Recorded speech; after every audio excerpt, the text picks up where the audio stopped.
For the first time, the Jiang family truly grasped the staggering reality of the Aster dynasty. This wasn't just talk.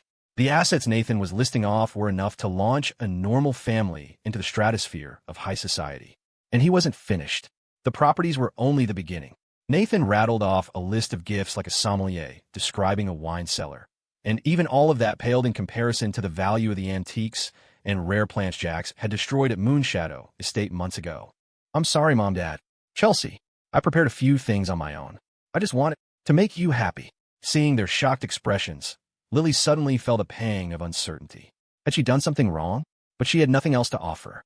When it came to Jax, she had always felt profoundly inadequate. All she had was power and money, tools to bind him to her side. She felt she possessed none of the beautiful virtues that would make someone like Jax stay with her willingly. So she could only use these material things, these gilded chains, to hold him. She desperately hoped that somewhere in the mountain of wealth, she could find something that would finally move his heart. But the old Jax had remained unmoved. He had thrown away the companies and fortunes she'd laid at his feet, crushing them under his heel. You can't put a price on love, Lily, he had sneered. You're nothing but a venomous snake who only knows how to buy people. You'll never understand that genuine emotion brings more happiness than money ever could. She knew the old Jax had grown up in a family overflowing with love. Now, standing here wanting to show that same kind of genuine care to his family, she found that her only advantage was still just money. All she could do was push forward, offering these worldly possessions with a heavy heart. Mr. and Mrs. Jiang had certainly not expected their new daughter-in-law's first visit to be a series of escalating shocks. Who said money was hard to make these days? For Lily, it seemed to fall from the sky like a hailstorm of $100 bills, leaving them utterly battered and stunned. They were frugal people. Though their daughters often sent them money, they'd saved every penny, never indulging in extravagance. The sheer scale of this welcoming gift was overwhelming. To accept it felt wrong, but to refuse it would surely wound their new daughter-in-law's feelings. They were trapped. Mom, Dad, please just accept them, Jax said, his voice smooth and reassuring. Lily has been so generous, it almost makes my own gift seem trivial. He turned to them with a warm smile. I bought you a penthouse apartment downtown, right near my new company headquarters. That way, I can come see you whenever I have a spare moment. I know you aren't extravagant people, but every child wants to come home to their parents after a long day at work. Think of it as doing your son a favor. You have to come visit me and make dumplings, right? His words were sweet, calming his parents' anxieties. He wrapped an arm around Lily, patting her back gently. Lily, they're just not used to this kind of grand gesture. They've accepted your kindness with all their hearts. He leaned in, his voice dropping to a curious whisper. So what's this mysterious company you got for Chelsea? Why so secretive? Here's Financial, Lily stated, her voice cool and sharp. Since Morgan Pierce is running it into the ground, I thought I'd acquire it for your sister to manage. Of course, when Lily Aster acquired a company, it wasn't at market value. That would be too kind to the Pierces. The true, terrifying power of the Aster dynasty was in its precision. Lily had found gaping vulnerabilities in the Pierce conglomerate's portfolio and used them as leverage, buying Pierce Financial for pennies on the dollar. With Morgan's mismanagement already sending the company into a tailspin, all it took was a flick of Lily's wrist to claim it. And with that, Chelsea Jiang was recommended to return from her overseas post to become its new CEO. It was all part of Lily's plan. Her possessiveness had kept her from telling Jax about her deep dive into his family's history. But one fact was undeniable. The Jiangs had been good to him. And for that, Lily would be good to them. Pierce Financial. Jax was stunned. Lily, are you doing this just to spite the Pierces? Specifically, to make life hell for his father and Morgan. He was shocked she'd acted so directly. She had always left the punishment of the Pierce family in his hands. They were incompetent, Lily said, her voice laced with undisguised contempt for the family that had hurt Jax. Management is for the capable. Besides, Pierce Financial is an ugly name. It's time for a change. How does Jiang Financial sound? Lily, that was brilliant, Mrs. Jiang said, her voice firm. She turned to Jax. Don't you dare say a word against her, Jackson. She did all of this for you. Her tone shifted, old hurts surfacing. The Pierces, they tricked us. They said you were their only heir, that your health was fragile and you could get sick again at any moment. With your father's medical bills, we had no choice.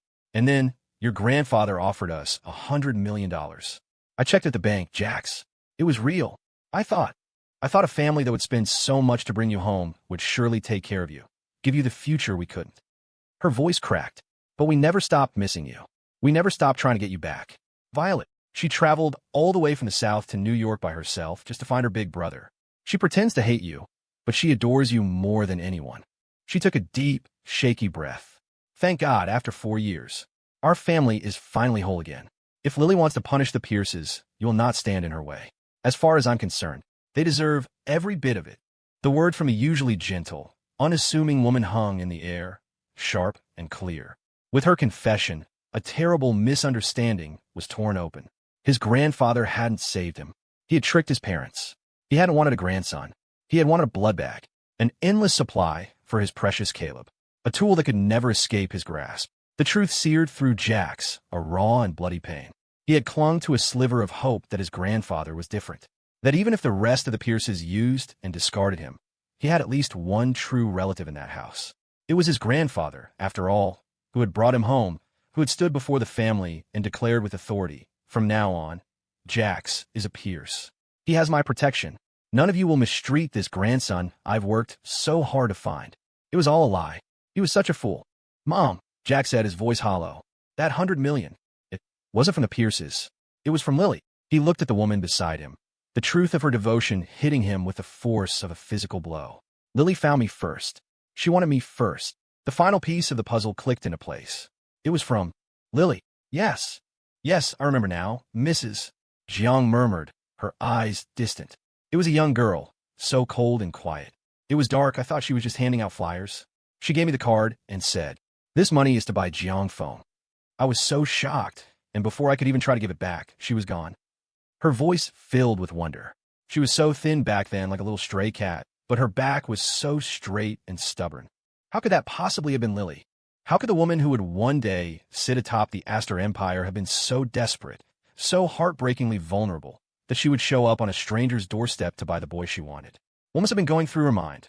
Lily had told him about those days. The family elders refused to acknowledge her. The company was in chaos, and she needed every cent of capital to survive. And yet, she had offered up nearly everything she had. For him. For Jiang Feng. She was so foolish. A single million would have been a life-changing sum for the Jiangs. But she had given her all because she believed he was worth her entire fortune. Someone who doesn't love you will haggle and find your flaws, seeking to extract the most value for the lowest price. But someone who truly loves you will give you everything they have and still worry it's not enough. That was the difference. And in that moment, Jax felt Lily's love not as a comfort, but as a tidal wave, fierce and overwhelming, threatening to drown him. It had nothing to do with money. "Lily," he whispered, his voice thick with emotion, "I won't let you carry this burden alone anymore. From now on, I'm in your world. I'll climb, I'll fight, and I'll become the man who can shield you from the storm." It was humiliating to admit, but compared to her, he, a grown man, had been taking far more than he gave. His own power was still a shadow of hers. "I believe in you, my love," Lily said softly, her hand finding his. "And Jax, I'm not tired. As long as you're with me, I'm never tired."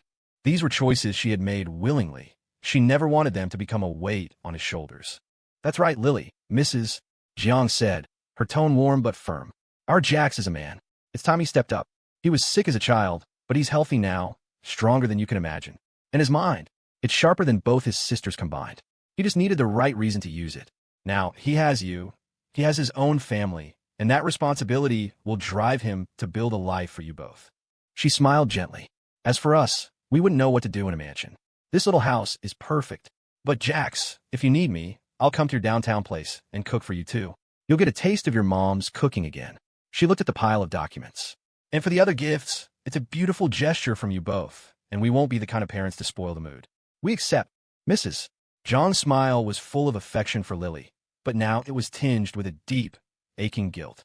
If she had known the truth about that bank card, would she still have sent her son back to the Pierces, believing it was for his own good? But she knew, even then, it had felt inevitable. The Pierce patriarch had given them an ultimatum: give the boy up or face them in court. A child's biological family versus his adoptive one. How would a judge rule? He had even threatened to paint them as kidnappers who had stolen a rich family's heir. Faced with his threats and promises, the Jiangs had been pushed into a corner with no way out. "Mom, Dad, you're the best," Jack said, his voice choked. He didn't have the words to express the feelings swelling in his chest. It was the profound contentment of having the woman he loved by his side and his family surrounding them both. But where are the others? Jax asked, noticing the absence. Is it just Chelsea here? With Lily's revelations as a starting point, his parents filled him in on everything that had happened over the past 4 years. Jax, you know your little sister's temper. Mrs. Jiang said gently. In her heart, you're her only brother. She's just angry right now. Don't worry about her. She's just a kid. She'll get over it. But they all knew Violet's fiery spirit. As the youngest, with the albinism that had made her a target of ridicule since childhood, she was a tough nut to crack. It had always been Jax who walked her to, and from school, Jax who had beaten up any classmate who dared to mock her. Their family had weathered long, lean years by clinging to one another, their bond forged in hardship. Jax remembered the white-haired girl he'd seen recently. That was his little sister, all grown up. The little rascal knew to come check on him. She had a conscience, after all. Don't worry, Mom, Dad. I'll talk to her myself. It's a rebellious age. She's sensitive. Don't be too hard on her. As her big brother, he knew she wouldn't truly disown him.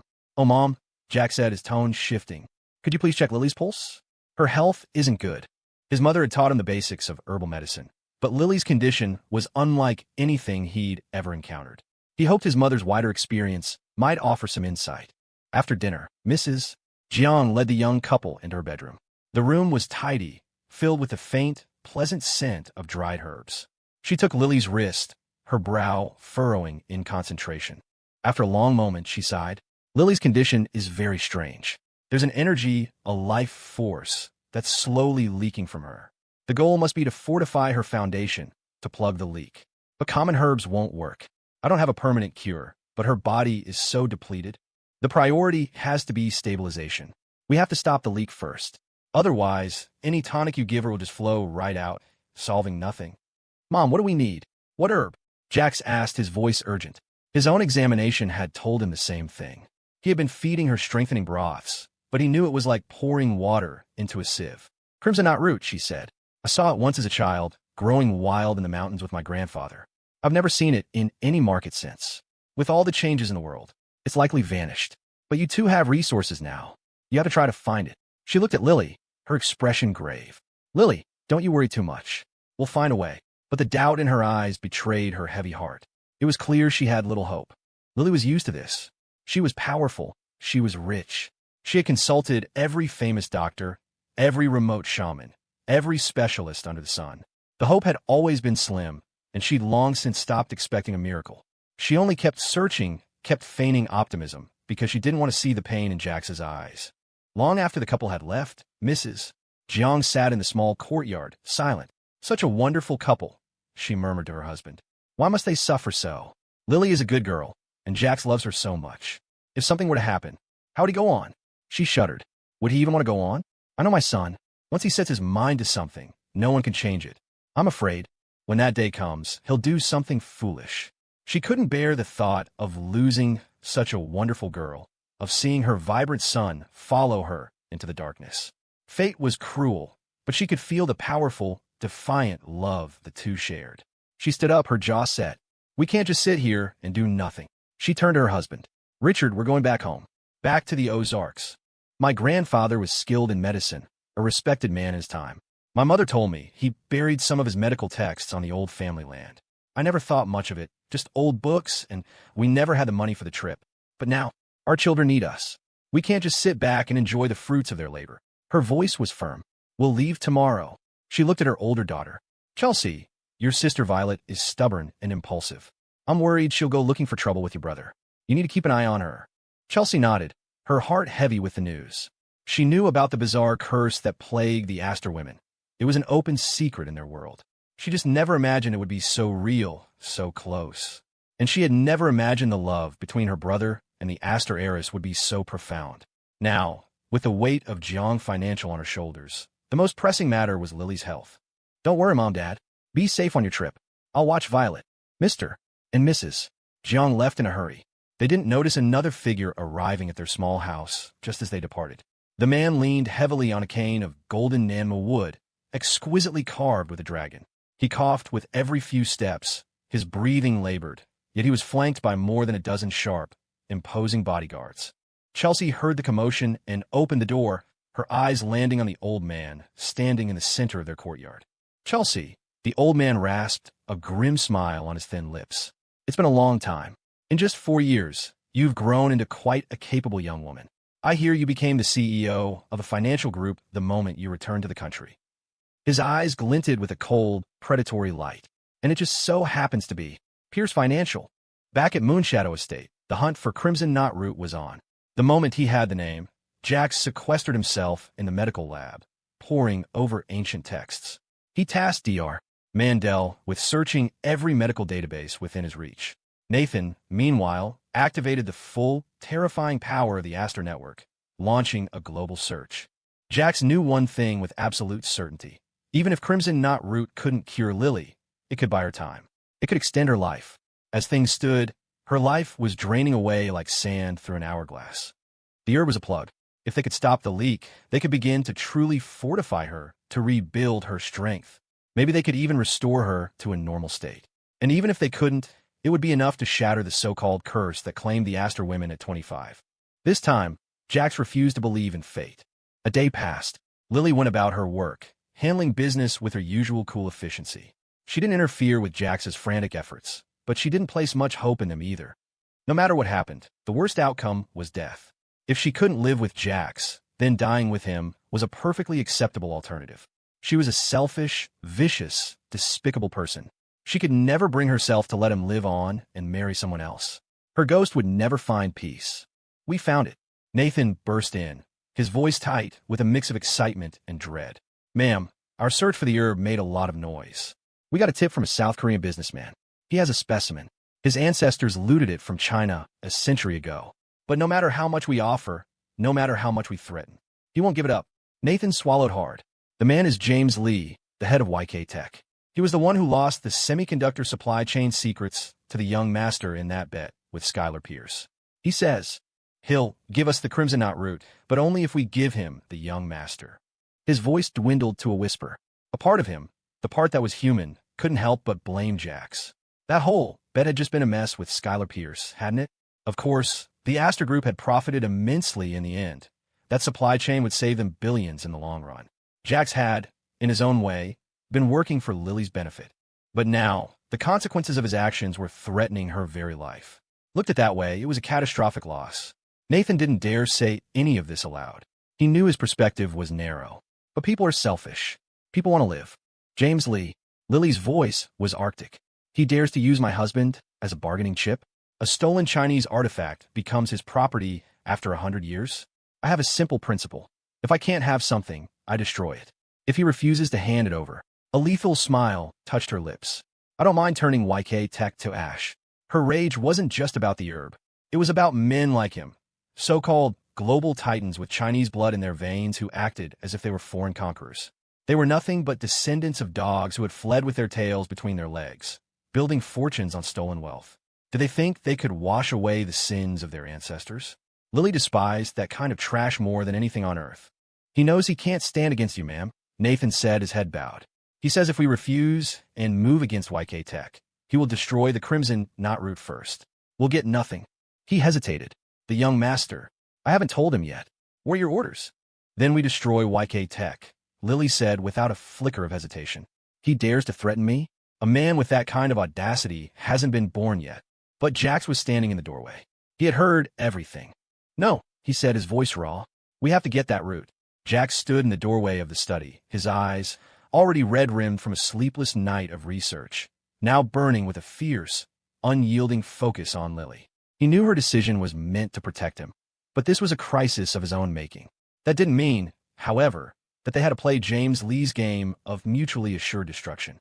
He stood there, his posture ramrod straight, a silent rebellion against her protective instincts. He would not allow her to throw away this one precious chance at a cure. "Lily, don't be impulsive. Let me handle this, okay?" His mind was racing, spinning through possibilities, landing on a perfect strategy. "I won't let him destroy it. Businessmen are driven by profit. If I can offer him something of even greater value, he'll have no choice but to listen." In his past life, Skylar had won the street race, and, with Etienne's help, had developed a cutting-edge AI that vaulted her company to the top of the global tech industry. James Lee was undoubtedly a successful man, but now he had a new rival, Jax. Jax was also targeting Etienne. With Jax in the picture, James Lee's path to acquiring the AI genius was no longer certain. And Jax knew James Lee was desperate. Once you know your enemy's needs, you hold all the cards. In the past, the legendary racer, the Ghost, never returned to the track. But this time he would. Both Skylar and James Lee would be terrified by the name. It was an open secret in the racing world that Yi Qian idolized the Ghost. Jackson Pierce had no leverage to negotiate with James Lee, but the Ghost did. Besides, he had grown to hate the name Jackson Pierce. It was the name the Pierces had given him. Caleb Pierce, Jackson Pierce. One in the heavens, one in the mud. His fate had been sealed from birth. But Jiang Feng, the name his adoptive parents had given him, that name meant something. They had wanted their child to be like the wind, unbound and free. In a world full of rules and constraints, the only thing that could not be caged was the wind. They had raised him not to possess him, but to let him fly. Lily saw the cold, determined fire in his eyes and knew he had a plan. She would respect his choice. "All right," she said softly. "I'll listen to you, Jax." She turned to her aide. "Nathan, give Jax anything he needs. You will report directly to him. You don't need my approval." It was a blatant and total transfer of power, but it wasn't the first time she had indulged him like this. Nathan had grown used to it. He suppressed the knot of unease in his gut and bowed respectfully. "Yes, ma'am." As Nathan left, Jax walked behind Lily's chair and gently began to massage her shoulders. "You trust me that much, Lily," he murmured. "It seems like I could ask for anything, and you'd give it to me without a second thought." His mind flashed back to his past life, to Lily's fierce, tender gaze as she held him in the collapsing building, determined to die with him. She had been so weak then, but she had come for him. She had already decided they would be together forever. Even then, she must have known he had stolen her family secrets. She despised betrayal above all else, yet she had discovered his deception and still chose to bind herself to him. "Yes," Lily smiled gently. "Because you're my Jax." "But Lily, why me?" His voice grew serious. "I've always wanted to ask. Why did you know me all those years ago? You paid my parents for me. You used Caleb to have the Pierces swap me into your life. We had never even met. My memory isn't faulty. Even if I forgot things from before my childhood illness, I remember everything after. But you, Lily, we were strangers." He used her full name, a signal that this was not a casual question. The doubt had been planted the moment she confessed to buying him, a seed that had been growing ever since they returned from the John's house. Why? Could love truly appear from nothing? And why him? He was handsome enough when cleaned up, but otherwise, he was utterly ordinary. And Lily Aster. She was a goddess, perched on a throne high above the mortal world. Lily hadn't expected the question. The secret was one she had buried deep in the past. "Jax, please don't ask." "Not now," she pleaded, her voice strained. "When the time comes, I'll tell you. For now, just know that I love you. I really, truly love you. It's better for you not to remember the real reason." Her evasiveness only confirmed his suspicion that there was another secret, another mystery swirling around him. He looked down and saw that her eyes, usually so proud, were shimmering with unshed tears. The Empress's hidden vulnerability was laid bare for a fleeting second. A knot tightened in his chest. He immediately abandoned his line of questioning. "Okay, if you don't want to talk about it, we won't." He leaned down to hug her, but as he did, he felt her body tense, a subconscious instinct to push him away. She suppressed it, letting him hold her. "Jax, I don't feel well," she said, her voice regaining its cool, distant edge. It was a chilling echo of his early days after rebirth, a time when she didn't trust him at all, where her moods were a volatile storm. "Leave me alone for a while. I want to be by myself." Her words were a clear dismissal. He had to go. "I'll go make you some warming soup," he said, his hand brushing her arm. "Lily, you're too cold." It wasn't the temperature of a living person. He had felt it before, this deep, unnatural chill that settled into her bones. On those nights, she would curl into a ball in his arms, a block of ice he would try desperately to warm, stripping off their clothes, pressing his skin against hers. When the cold was too much, he would have to wake her, his hands gently undoing the sash of her silk nightgown, his eyes dark with a desperate need. "Lily, let's do it. If we get moving, you won't be cold anymore." In those moments, she was like a helpless rabbit, allowing him to position her as he pleased, her long hair spilling across the bed, her pale body pliant and soft. "Jax," she would whisper, her voice a fragile plea. "I'm cold. Give me. You." And then, in an instant, the rabbit would vanish, replaced by a serpent waking from hibernation. Her arms would wrap around him, her tongue darting into his mouth, claiming him with a greedy, possessive hunger. And then, neither of them was cold anymore. Their bed would become as warm as a spring meadow. This time, when Jax felt that familiar, dangerous chill radiating from Lily, he ignored her dismissal. He said he was going to make soup, but instead he swept her into his arms in a Princess Carrie and strode out of the room. They returned to the master bedroom. He laid her gently on the bed, his long fingers brushing against her icy forehead. He leaned down, pressing his forehead to hers, his voice a hoarse, stubborn whisper. "Lily, don't you dare try to push me away again. When you feel like this, I am your medicine. Not that bloody basement. You're always covering new wounds with old scars. The best ointment in the world can erase the marks, but it can't erase the pain. From now on, when you need a vent, use me as your vessel." His voice was raw with sincerity. Suddenly, he didn't care why she had fallen in love with him. Whatever the beginning, what they had now was real, wasn't it? But he knew why he had asked. The real reason. It was a thorn planted in his heart years ago, in his past life, when Julian Aster had sneered at him in the family estate, calling him nothing but a stand-in. Back then, even as he cursed her and claimed his heart belonged to Chloe, he couldn't deny the effect Lily had on him. A stunning, untouchable goddess was forcing him into outrageous acts every night. He resisted, but was his heart truly unmoved? Impossible. Just as he was starting to think he might be irreplaceable, just as his own resolve was starting to waver, Julian had delivered that soul-crushing truth. It had been a devastating blow. His rebellion had become more vicious, more desperate after that. He had forgotten that old wound, buried it deep. But his suspicion had brought it all rushing back, making him question everything. He had never met her before. So how, and why, had she fallen for him? When he couldn't find an answer, his mind ran wild. "Jax!" Lily's voice, though weak, was sharp. She seemed to sense the turmoil in his thoughts. "Don't overthink it. I love you. Only you." Her body was shivering a deep, bone-drilling cold that demanded a rush of heat, of passion, to overcome it. "Jax, I'm cold," she whispered, her eyes finding his as he went to the bathroom to run a hot bath. "I need you to hold me. I need to be close to you. I need you." She sat on the edge of the bed. The powerful heiress, her skin now as white as snow, her lips a startling, blood-red bloom. She found her businesslike pencil skirt restrictive and tore a slit up the side. She ripped open the collar of her silk blouse, the view nearly overwhelming Jax's senses. Her dark red hair cascaded over her shoulders, swaying as she moved. The goddess of the moon bared her fangs, transforming in an instant into a bewitching demon. "Lily, don't rush. I'm running the water. You need to soak in a hot bath first, warm your body." Jax's throat went dry as he watched her rise, a vision of deadly grace, and walked toward him across the soft carpet. As she drew closer, he felt a flicker of genuine panic. "Don't call me Lily," she commanded, her voice low and husky. "You will call me Mistress. Call me Master." Jax's eyes widened. The panic intensified. Oh no, this was the original Lily. The domineering empress was back, the one who loved to control him, own him, mold him. The demon from hell had returned. He was in for it now, but it wasn't just her tone that had him spooked. It was what she pulled from the bedside table, the familiar, cold gleam of handcuffs and shackles. The sensation was electrifying. Jax was scared, but he knew running was impossible. Master," he stammered, trying to coax her. "You're cold. Why don't we get in the tub first?" He couldn't defy her in this state. To his relief, even when she was like this, she was still susceptible to his gentle persuasion.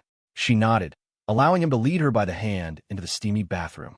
As the hot, misty air enveloped them, Jax swept her up again, carrying her down the steps into the large, sunken tub. As he walked, his free hand tore away the restrictive fabric of her clothes. "Master, allow me to serve you," he murmured into her ear.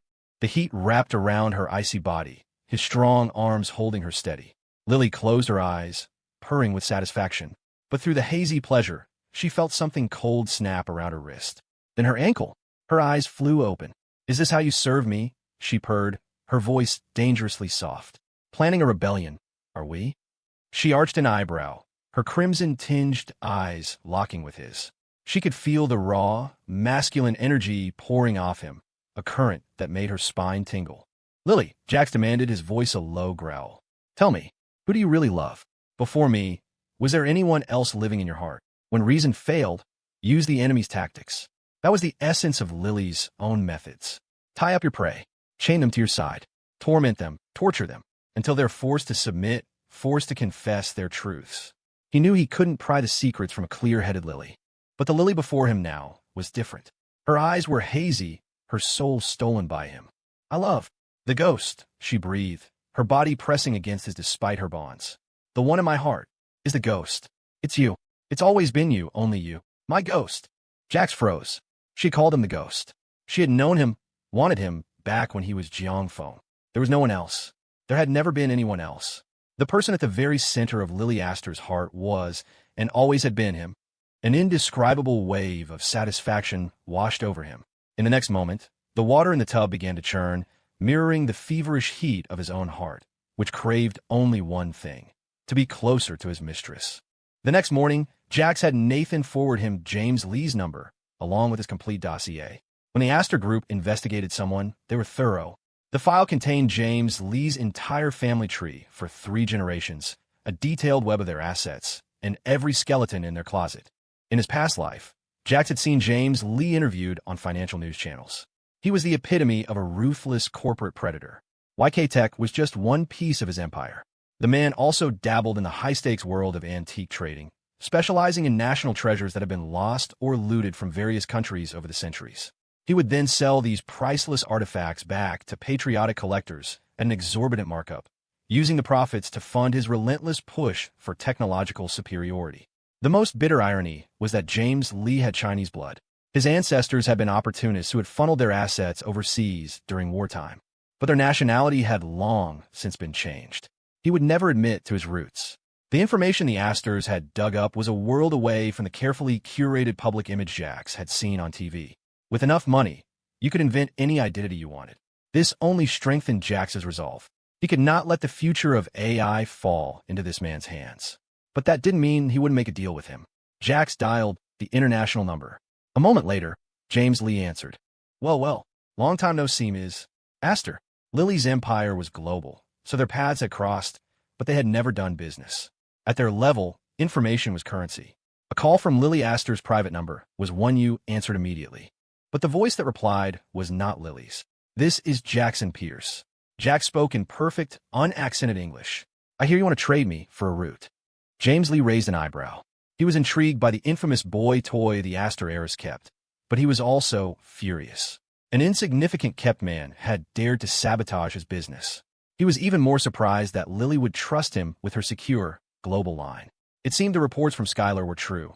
This boy was deeply favored. Oh, Mr. Pierce, James Lee said, his voice dripping with condescending charm. You know what they say? To interfere with a man's fortune is like killing his parents. We have a score to settle, don't you think? He wanted Jax, but more than that, he wanted to send a message to the world. If he could destroy the favorite pet of the Aster heiress, what was the Aster dynasty itself? It would be a massive power play on the international stage. James, you want to acquire Yi Qian, don't you? Jax said, cutting straight to the point. You think Skylar Pierce could deliver him for you. But you must have heard about the underground race here in New York. The ghost is making his return. Skylar's victory is no longer a sure thing. James Lee was momentarily taken aback. My, Ms. Aster certainly doesn't keep you in the dark. You seem to know my business as well as I do. What is this? Are you trying to use Yi Qian to blackmail me? No, just making a trade, Jax said coolly. I can get Yi Qian too, but if I do, he'll be working for the Aster Group. The resulting leap in our AI technology will elevate us to a new global height, and YK Tech won't get a single taste. Jax's confident negotiation tactics made even Nathan, listening in, raise an eyebrow. How did the young master know so much? Skylar representing YK Tech to acquire Yi Qian was a highly classified operation. Nathan had only just uncovered it himself, and hadn't even had time to report it to Lily. Yet Jax spoke as if he'd known all along. What was his story? Lily had forbidden any investigation into him, which was an anomaly in itself. The Asters could dig up a family's history for 10 generations, but Jax was a black box. His file was clean, seamless, abandoned by the Pierces, adopted by the Jiangs. But the timeline had inconsistencies. Lily kept his file under the highest level of personal encryption, unreadable by anyone outside the direct family line. And what makes you think you can beat the racing goddess I've personally cultivated? James Lee scoffed. Do you really think you're the ghost? Jax was surprised. He'd returned to the Pierce family at 16. A man like James Lee could easily find out about his time with the Jiangs, yet he seemed to have no idea. We'll see, won't we? If I earn Yi Qian's trust, I'll trade him to you for the Crimson Knot root. How about it? James Lee would lose nothing in the exchange, and he didn't believe for a second this boy toy had the skill to pull it off. TSK, TSK. Fine. Consider it a favor to Ms. Aster. And please, tell her not to be so angry. Rage is bad for one's health. I received her little deterrent over the Pacific. The message was received. No need to get carried away. We're all businessmen here. There's no need for war. Harmony breeds wealth, Mr. Pierce. It was a pleasure doing business with you. Jax hung up, replaying James Lee's last words in his mind. A deterrent over the Pacific? When had Lily launched a missile? This wasn't a corporation, it was a rogue state. He thought her threat to bomb the Pierce Ancestral Hall was a joke. Apparently, Lily Aster never bluffed. Nathan, Jax asked, his voice low. This missile, Lily really gave the order. He was beginning to think he'd underestimated the scale of her power. The mistress despises being threatened, Nathan said with a contemptuous smile. Even if the missile couldn't reach James Lee's home, it could certainly make him live like a rat in a hole for a few weeks. No one gets to provoke her and live to tell about it. Except you, young master. You get to sleep with her to calm her down. Everyone else just gets fitted for a coffin. He paused, his smile turning sharp. And make no mistake, the mistress gave the order. He disrespected you. He dies. Whether it's today or tomorrow, it's just a matter of when she decides to collect. Jax was silent. So, the new, gentler Lily was a side of her reserved only for him. The mistress hadn't changed at all. For those who crossed her, the only destination was the grave. The air at Wraith Mountain Speedway crackled with electricity. Tonight was the night. An army of racing fanatics had descended upon the venue. A mix of the ultra-rich who treated the race as their personal casino and true devotees of the sport. The track itself was a treacherous beast carved into a mountain on the city's outskirts, a place infamous for its deadliest stretch, a series of hairpin turns known only as the Boneyard. Countless drivers had plunged from its cliffs, but for those chasing the dragon of speed and adrenaline, it was sacred ground. A massive stadium overlooked the track, its stands already packed. Giant screens were set up for live trackside commentary, and a fleet of professional drones stood ready. Racers from all over the world had gathered. The news that the legendary Ghost was making his return had drawn in a fresh wave of challengers, all eager to test their mettle against the myth. Among them, one figure stood out, Skylar Pierce. Female drivers were a rarity, and with her bombshell figure and striking looks, Skylar was a unique presence in the racing world. She had already made a name for herself overseas, and this was her first major race back home. Her fan club was out in force. Her sponsor, Trent Crawford, wasn't about to miss the opportunity to cement her brand as the goddess of racing. A dedicated professional media team was on hand, their cameras focused solely on her. Whoa, it's really her, Skylar Pierce. I've seen her in the Predator tear-up tracks all over Europe. I can't believe I'm seeing her in person. The Predator is a work of art. The engineering is insane. The fact that she can handle that beast proves how skilled she is. A woman dominating the racing world like this. It's inspiring. Dude, you'd better not be inspired in that way. Am I the only one here for the Ghost? He was a prodigy. Famous at 18, a living legend. Banned for 2 years, but tonight, the king returns. So, where is he? The race is about to start. Did he go get another shot of adrenaline? A leopard can't change its spots. Why is a cheater like him even allowed back in the sport? His reputation is trash. He's just here to humiliate himself. For every fan eagerly awaiting the Ghost's return, there was a skeptic hoping his legend was a thing of the past. The real tech prodigy, Yi Qian, stepped into the arena, drawing a roar from his own fans. But his eyes scanned the crowd, searching. Where was the Ghost? All the competing cars were now lined up at the starting point. Skylar's car, the Predator, was indeed one of a kind and badass, its design and performance flawless. A crowd of other drivers had gathered around it, admiring the craftsmanship. Skylar basked in the attention, her beloved younger brother, Caleb, by her side. He was the guardian of her racing career, the key to her success. Don't worry, Caleb, she murmured, her voice low enough for only him to hear. I know things at home are ugly right now, and everyone is waiting for us to fail. But we are Pierces. We have to uphold our family's honor. When I win this race, my career will skyrocket. We just have to hold on. Wait for Lily Aster to die. And when she does, I swear I'll drag that ungrateful bastard Jackson back to the ruins of our ancestral hall and make him smash his head on the ground until it bleeds, begging for forgiveness. She could feel Caleb's recent melancholy. She knew Jax was the cause of it. She herself wanted to peel the skin from Jax's bones. Skylar, you can't say things like that anymore, Caleb whimpered. Jax, he's not the same. We're not even in a position to pick up the scraps from his table.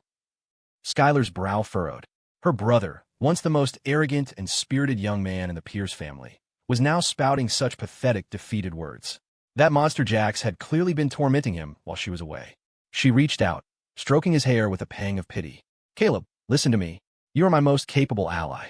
Your talent is far beyond his. He's just a pretty boy who sold his body for favor. How could he possibly compare to you? Look, she said, raising her voice so the nearby drivers could hear. Look at the Predator, a machine you personally modified. How many people here are green with envy? Her words hit their mark. The drivers who had been admiring the car turned to Caleb, their expressions shifting to awe. Ms. Pierce, you're saying your brother modified the Predator himself? My God, the man is a genius, a true prodigy. Mr. Pierce, name your price. I'll pay anything for you to work on my car. Mr. Pierce, me too. I'll pay 500,000. 700,000, Mr. Pierce. These were the sons of wealthy families, men who had once looked down on Caleb with disdain. Now, they were falling over themselves to curry his favor. The sudden rush of adulation was a balm to his starved ego. I'm sorry, Caleb said, a flicker of his old arrogance returning. Only modify cars for my sister. He sighed dramatically. Actually, my older brother is also a skilled mechanic. It's such a shame he probably doesn't need to do that sort of thing anymore. He sounded like a good little brother, genuinely missing his brother's talent. Jackson Pierce? Huh. That boy toy is probably using his technical skills to service Lily Aster these days. Yeah, I heard he personally took her to blow up your family's ancestral hall. Is it true, Caleb? My family's estate is just over the hill. We saw the smoke, heard the explosion. That Heiress really dotes on her country bumpkin brother, doesn't she? You sure you don't want to modify a few cars? Earn some money to rebuild your family shrine. The moment Caleb refused, their sycophantic praise turned to mockery.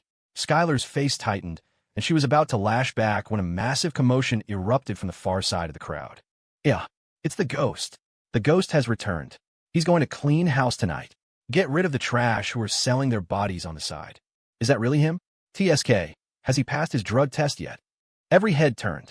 A tall, lean figure strode through the crowd. He wore a black mask, but his clear, piercing eyes held a wild, ambitious glint. Dressed in a professional racing suit, he radiated a sharp, lethal coolness. He walked with an untouchable swagger, stopping directly in front of Skylar and Caleb.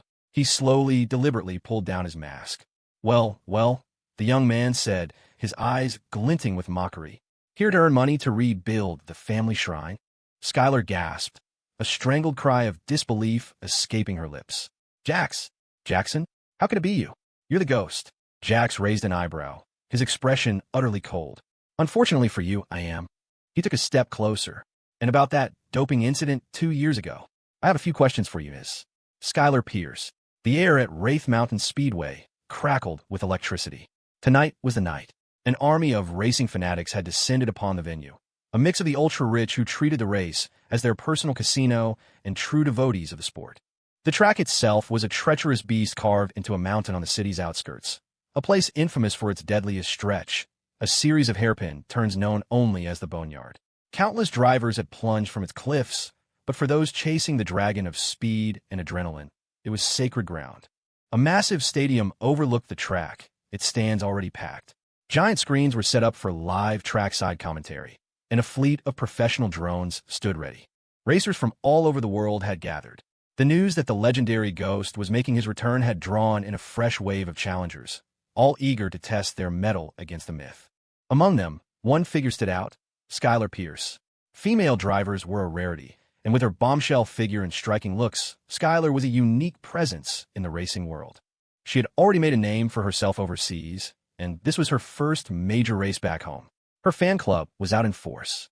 Her sponsor, Trent Crawford, wasn't about to miss the opportunity to cement her brand as the goddess of racing. A dedicated professional media team was on hand, their cameras focused solely on her. Whoa, it's really her, Skylar Pierce. I've seen her in the Predator tear-up tracks all over Europe. I can't believe I'm seeing her in person. The Predator is a work of art. The engineering is insane. The fact that she can handle that beast proves how skilled she is.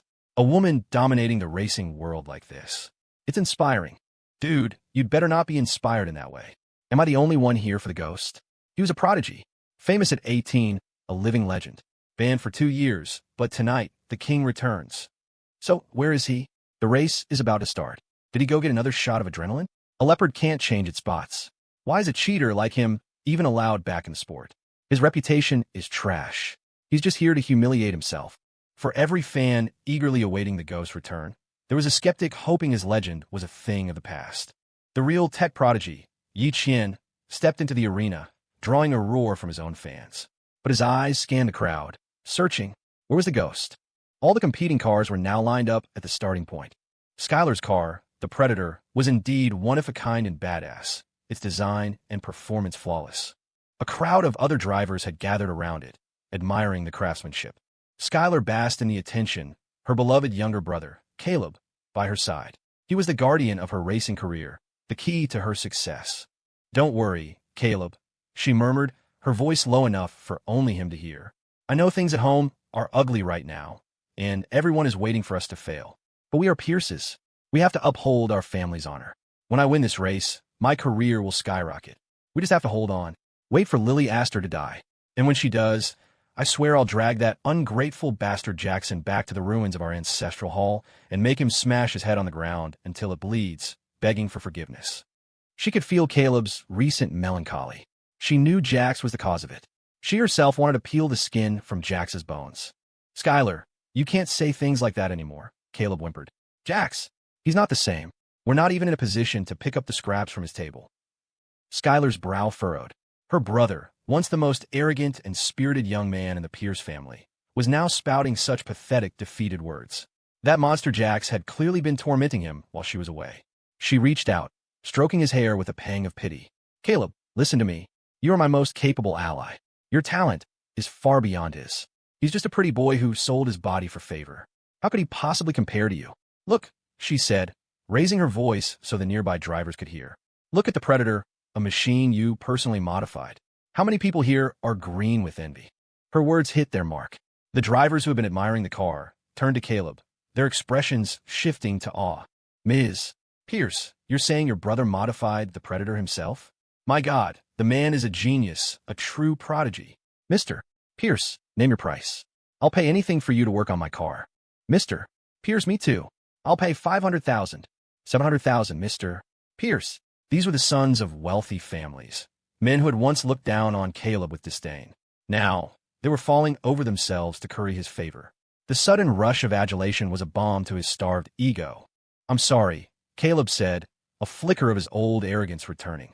"Only modify cars for my sister." He sighed dramatically. "Actually, my older brother is also a skilled mechanic. It's such a shame he probably doesn't need to do that sort of thing anymore." He sounded like a good little brother, genuinely missing his brother's talent. Jackson Pierce? Huh. That boy toy is probably using his technical skills to service Lily Aster these days. "Yeah, I heard he personally took her to blow up your family's ancestral hall." "Is it true, Caleb? My family's estate is just over the hill. We saw the smoke, heard the explosion. That heiress really dotes on her country bumpkin brother, doesn't she? You sure you don't want to modify a few cars? Earn some money to rebuild your family shrine." The moment Caleb refused, their sycophantic praise turned to mockery. Skylar's face tightened, and she was about to lash back when a massive commotion erupted from the far side of the crowd. "Yeah, it's the ghost. The ghost has returned. He's going to clean house tonight. Get rid of the trash who are selling their bodies on the side." "Is that really him? TSK, has he passed his drug test yet?" Every head turned. A tall, lean figure strode through the crowd. He wore a black mask, but his clear, piercing eyes held a wild, ambitious glint. Dressed in a professional racing suit, he radiated a sharp, lethal coolness. He walked with an untouchable swagger, stopping directly in front of Skylar and Caleb. He slowly, deliberately pulled down his mask. Well, the young man said, his eyes glinting with mockery. "Here to earn money to rebuild the family shrine?" Skylar gasped, a strangled cry of disbelief escaping her lips. Jackson? How can it be you? You're the ghost." Jax raised an eyebrow, his expression utterly cold. "Unfortunately for you, I am." He took a step closer. "And about that doping incident 2 years ago, I have a few questions for you, Miss Skylar Pierce." Skylar's eyes narrowed, her expression turning wary. This brother of hers was becoming more detestable by the second. The fire at the ancestral hall had been a clear, dividing line, burning away the last vestiges of any connection he had to the Pierce family. She felt no affection for him whatsoever. But Jax was the ghost. She knew he'd used that name, Jiang Feng, before he came back to them. But the world-renowned racing prodigy and the little beggar from a slum, while sharing a name, couldn't possibly be the same person. Yet here he was, in front of everyone, claiming the title as if it were his birthright. And he didn't look like he was lying. "Don't be ridiculous, Jackson. Are you delusional?" she snapped, her voice laced with scorn. "Even if you were the ghost, what does a doping scandal you brought on yourself 2 years ago have to do with me? Don't you dare slander me." She felt a surge of indignant anger. The accusation was baseless, designed only to tarnish her reputation. Jax just raised an eyebrow, his youthful, confident charm captivating the crowd. There was no denying his looks. Months of being nourished by the finest foods at Moonshadow Estate had filled him out, transforming his entire aura. He was, without a doubt, dangerously attractive. If being a boy toy was a profession, Jax was at the top of his field. "Jax, brother, don't misunderstand Skylar," Caleb chimed in, stepping forward to position himself as his sister's protector. "You've been so cruel to our family these past few days, but we've been patient. We haven't called the police. Must you continue to be so aggressive?" He played the part perfectly, making Jax seem like the villain. Jax almost laughed out loud, as if Caleb would dare to call the police, and as if the police would dare to get involved. "Oh," Jax said, his face a placid mask. "And what if I am?" The calm, simple words were a slap in the face. Humiliation and powerlessness washed over Skylar and Caleb. They could do nothing but stand there and take it. Fortunately, the event manager, a man named Mr. Heston, hurried over. "I'm so sorry for the delay, Mr. Jiang. You're finally here. We've prepared a car for you, but it was a last-minute arrangement. You'll probably want to test it out, see if it suits you." Mr. Heston's deferential treatment lent more credibility to Jax's claim, but many in the crowd remained skeptical. It was common knowledge that with his newfound wealth, Jax could easily buy the identity. Such was the power of capital, the absolute dominance of a dynasty over ordinary enterprises. "All right," Jax said with a dismissive nod toward Skylar. "I look forward to your performance tonight, Ms. Pierce." He then turned and followed Mr. Heston to the other side of the prep area. Only after he was gone did the wealthy socialites standing nearby seem to find their voices again. "Damn, that boy toy Jackson has really flipped the script," one of them muttered. "My old man specifically told me not to mess with him. See him, avoid him." Looks like the old man was right. If Jax really is the ghost, he's not an ordinary person to begin with. Add, in his vengeful nature, "I don't want him blowing up my family's ancestral hall." The blunt comment made Skylar and Caleb's faces turn another shade paler. "Oh, my mistake, you two are still here," the socialite drawled, his tone dripping with mockery. "Looks like the real show is just getting started tonight. I'm also looking forward to your performance, Racing Goddess." The blatant shift in attitude, the fawning over Jax, and the open derision towards them, was a bitter pill. This was the treatment Jax used to receive. Now it was their turn. Caleb's face grew whiter, his fists clenching at his sides. "Jackson, don't think you can be so arrogant. Just wait until Jessica gets her chance. If you get another woman pregnant, we'll see if Lily Aster still wants you. So what if you're a boy toy? I'm not bad looking. I can work out. It's not impossible for me to be the one serving the heiress. A freshly heartbroken woman is easy prey." "Skylar, let's go," Caleb muttered, knowing he couldn't challenge Jax right now. But he could wait. He could bide his time. "Look at that pathetic loser," the socialite snickered, and his friends joined in. The world always worshipped the powerful and trampled the weak. In that moment, Skylar and Caleb felt the full weight of the humiliation Jax had borne for years. Skylar was furious, but for some reason, a memory surfaced. A family banquet, years ago. Jax, unfamiliar with the etiquette, being cornered and tormented by a group of these same rich kids. He had stood there with his head down, his expression hidden. It was a Pierce family event, filled with their own relatives, yet not a single person had stepped in to help him. They had all thought he was embarrassing the family, that he deserved to be bullied. Now, she suddenly understood. She had thought it was just harmless teasing, that Jax would seem petty if he complained. But standing in his shoes, she felt the sting of their words. Public opinion could be a weapon. It could wound, and it could kill. Their collective indifference had pushed him away, had forged him into the thorny, vengeful creature he was today. She walked away in silence. The story of their family's ruin was all over the news. Everyone in their circle knew the Pierces were on thin ice. The friendly respect she was used to had been replaced by jeering and morbid curiosity. This was the fate of a family with no power, no backing. She endured it. Once she won a race, no one would dare look down on her again. Meanwhile, all eyes were on Jax. A red cloth was pulled back, revealing 3 top-tier professional race cars, prepared specially for him. "Mr. Jiang," the manager said. "Time was short, so we only managed to prepare these 3. Please, take your pick." "Damn, The ghost gets special treatment. He's going to walk away with the trophy tonight. It's just like the old days. Whenever he raced, everyone else was just along for the ride. Huh. Who knows if he's still got it after 2 years. You need practice. If he's really Jackson Pierce. The Pierces never gave him a decent car. I heard he didn't even own a car in college. He's probably rusty as hell. The ghost always wore a mask. A person's build can change in 2 years. Jackson probably just paid a fortune for the name to look smart. And not just anyone can carry that title. Money can't buy you skill. We'll see the truth on the track. Doubts still swirled. But when it came time to place bets, people's bodies were more honest than their words. The odds on the ghost plummeted as money poured in. Jack stood before the 3 cars. It had been a long time since he'd handled a professional racing machine. But the garage at Moonshadow Estate was filled with hypercars of even higher performance. He drove a different one every day. In a way, he'd been training all along. Still, for a professional race, he had to be meticulous. He had someone bring him a toolbox. What's he doing? No way. Is he going to modify it on the spot? There's only half an hour left. Is that enough time? Does he really have that kind of skill? Am I the only one who thinks he looks terrifyingly calm? With that kind of unflappable aura, is there anything he can't do? Jax took the toolbox and ignored the crowd. After a quick inspection of the 3 vehicles, he singled one out. I'll take this one, he announced. Name your price. Sam, handle the transfer. The directive, barked to Sam Cole, who had appeared at his side, made Mr. Heston's face light up.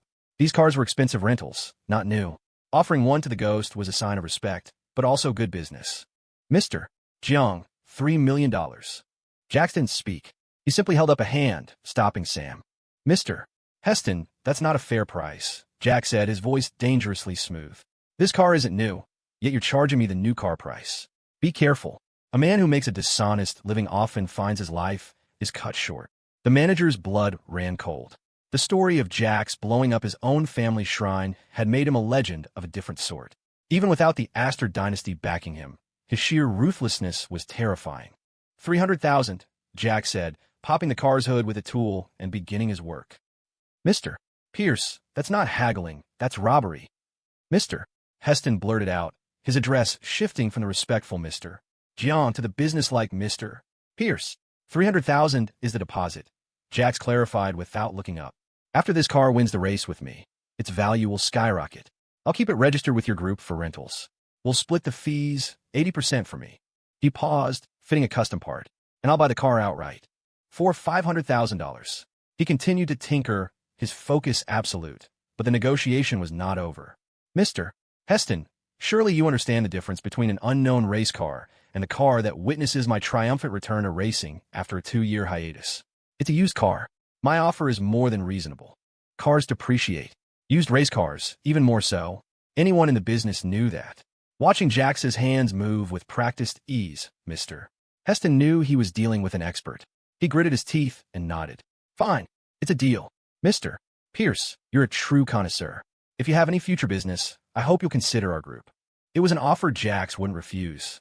In the world of business, connections were everything. Is he crazy? Buying a used car for a few $100,000 is one thing, but modifying himself? Does he really think he could do a better job than a professional shop? If the safety specs are off, it's his life on the line. The man's got guts, I'll give him that. JX Innovations is getting bigger by the day. Now, he's making deals with a division of Zenith International. Maybe he can turn trash into treasure. The ghost is as arrogant as ever. He's negotiating like he's already won. The crowd buzzed with excitement. From a distance, Yi Qian watched Jax, his heart pounding. The ghost was his idol. It was at one of his races that Yi Qian had first fallen in love with the sport. Seeing him now, in person, was a dream come true. He didn't dare approach while Jax was working, so he just watched from the edge of the crowd, mesmerized by the master at work. The level of detail. It was the real deal. The commotion had, of course, drawn Skylar's attention. She watched, a sliver of disbelief creeping in as she saw Jax's skillful modifications. She glanced at Caleb. To be honest, she had never truly believed her frail younger brother could perfectly tune a car for her. But she was a person who only cared about results. As long as the car performed, she could ignore any inconsistencies. But now, it felt as if a veil was being torn away, inch by inch, revealing something rotten and filthy underneath.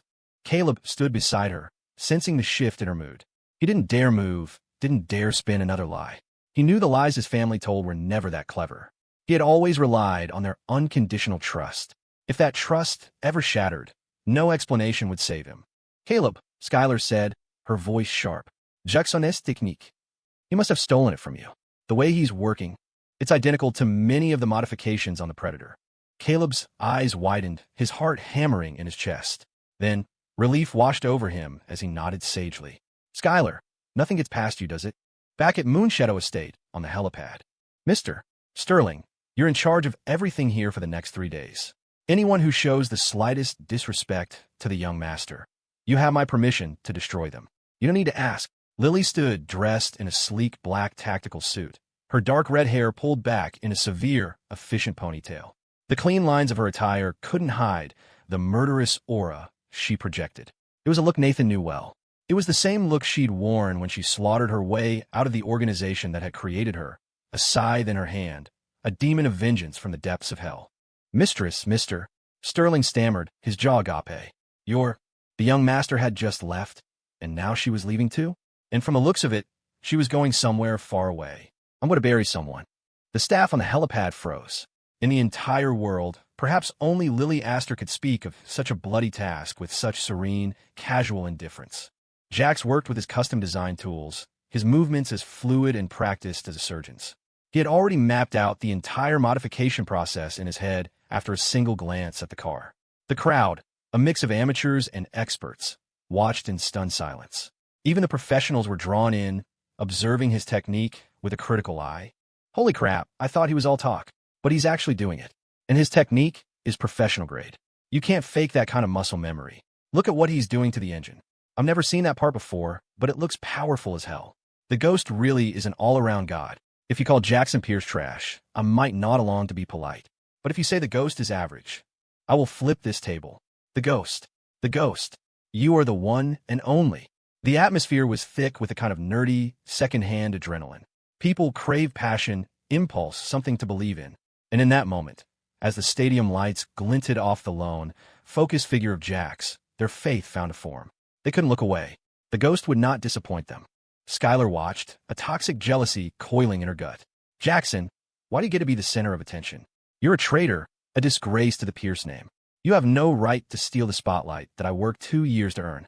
This was just another one of his schemes to humiliate the family, wasn't it? Caleb's thoughts mirrored his sister's. They could only stand there like maggots in a gutter, staring up at the glory Jax was claiming. Don't worry, Caleb, Skylar hissed, her envy twisting into slander. Jackson is just piggybacking on the Ghost's reputation. These outsiders don't know that your modification skills are far superior, that you're the one who helped me achieve so much on the international circuit. When it comes to real talent, you're the best. She didn't know why she was so obsessed with him now. This boy was once an ant she couldn't even be bothered to crush. Suddenly, a familiar, oily voice echoed from a nearby speaker. My, Pierce, such high praise. If Mr. Caleb Pierce is as proficient as you say, a true master of vehicle modification. Far more skilled than Mr. Jiang here. It was Mr.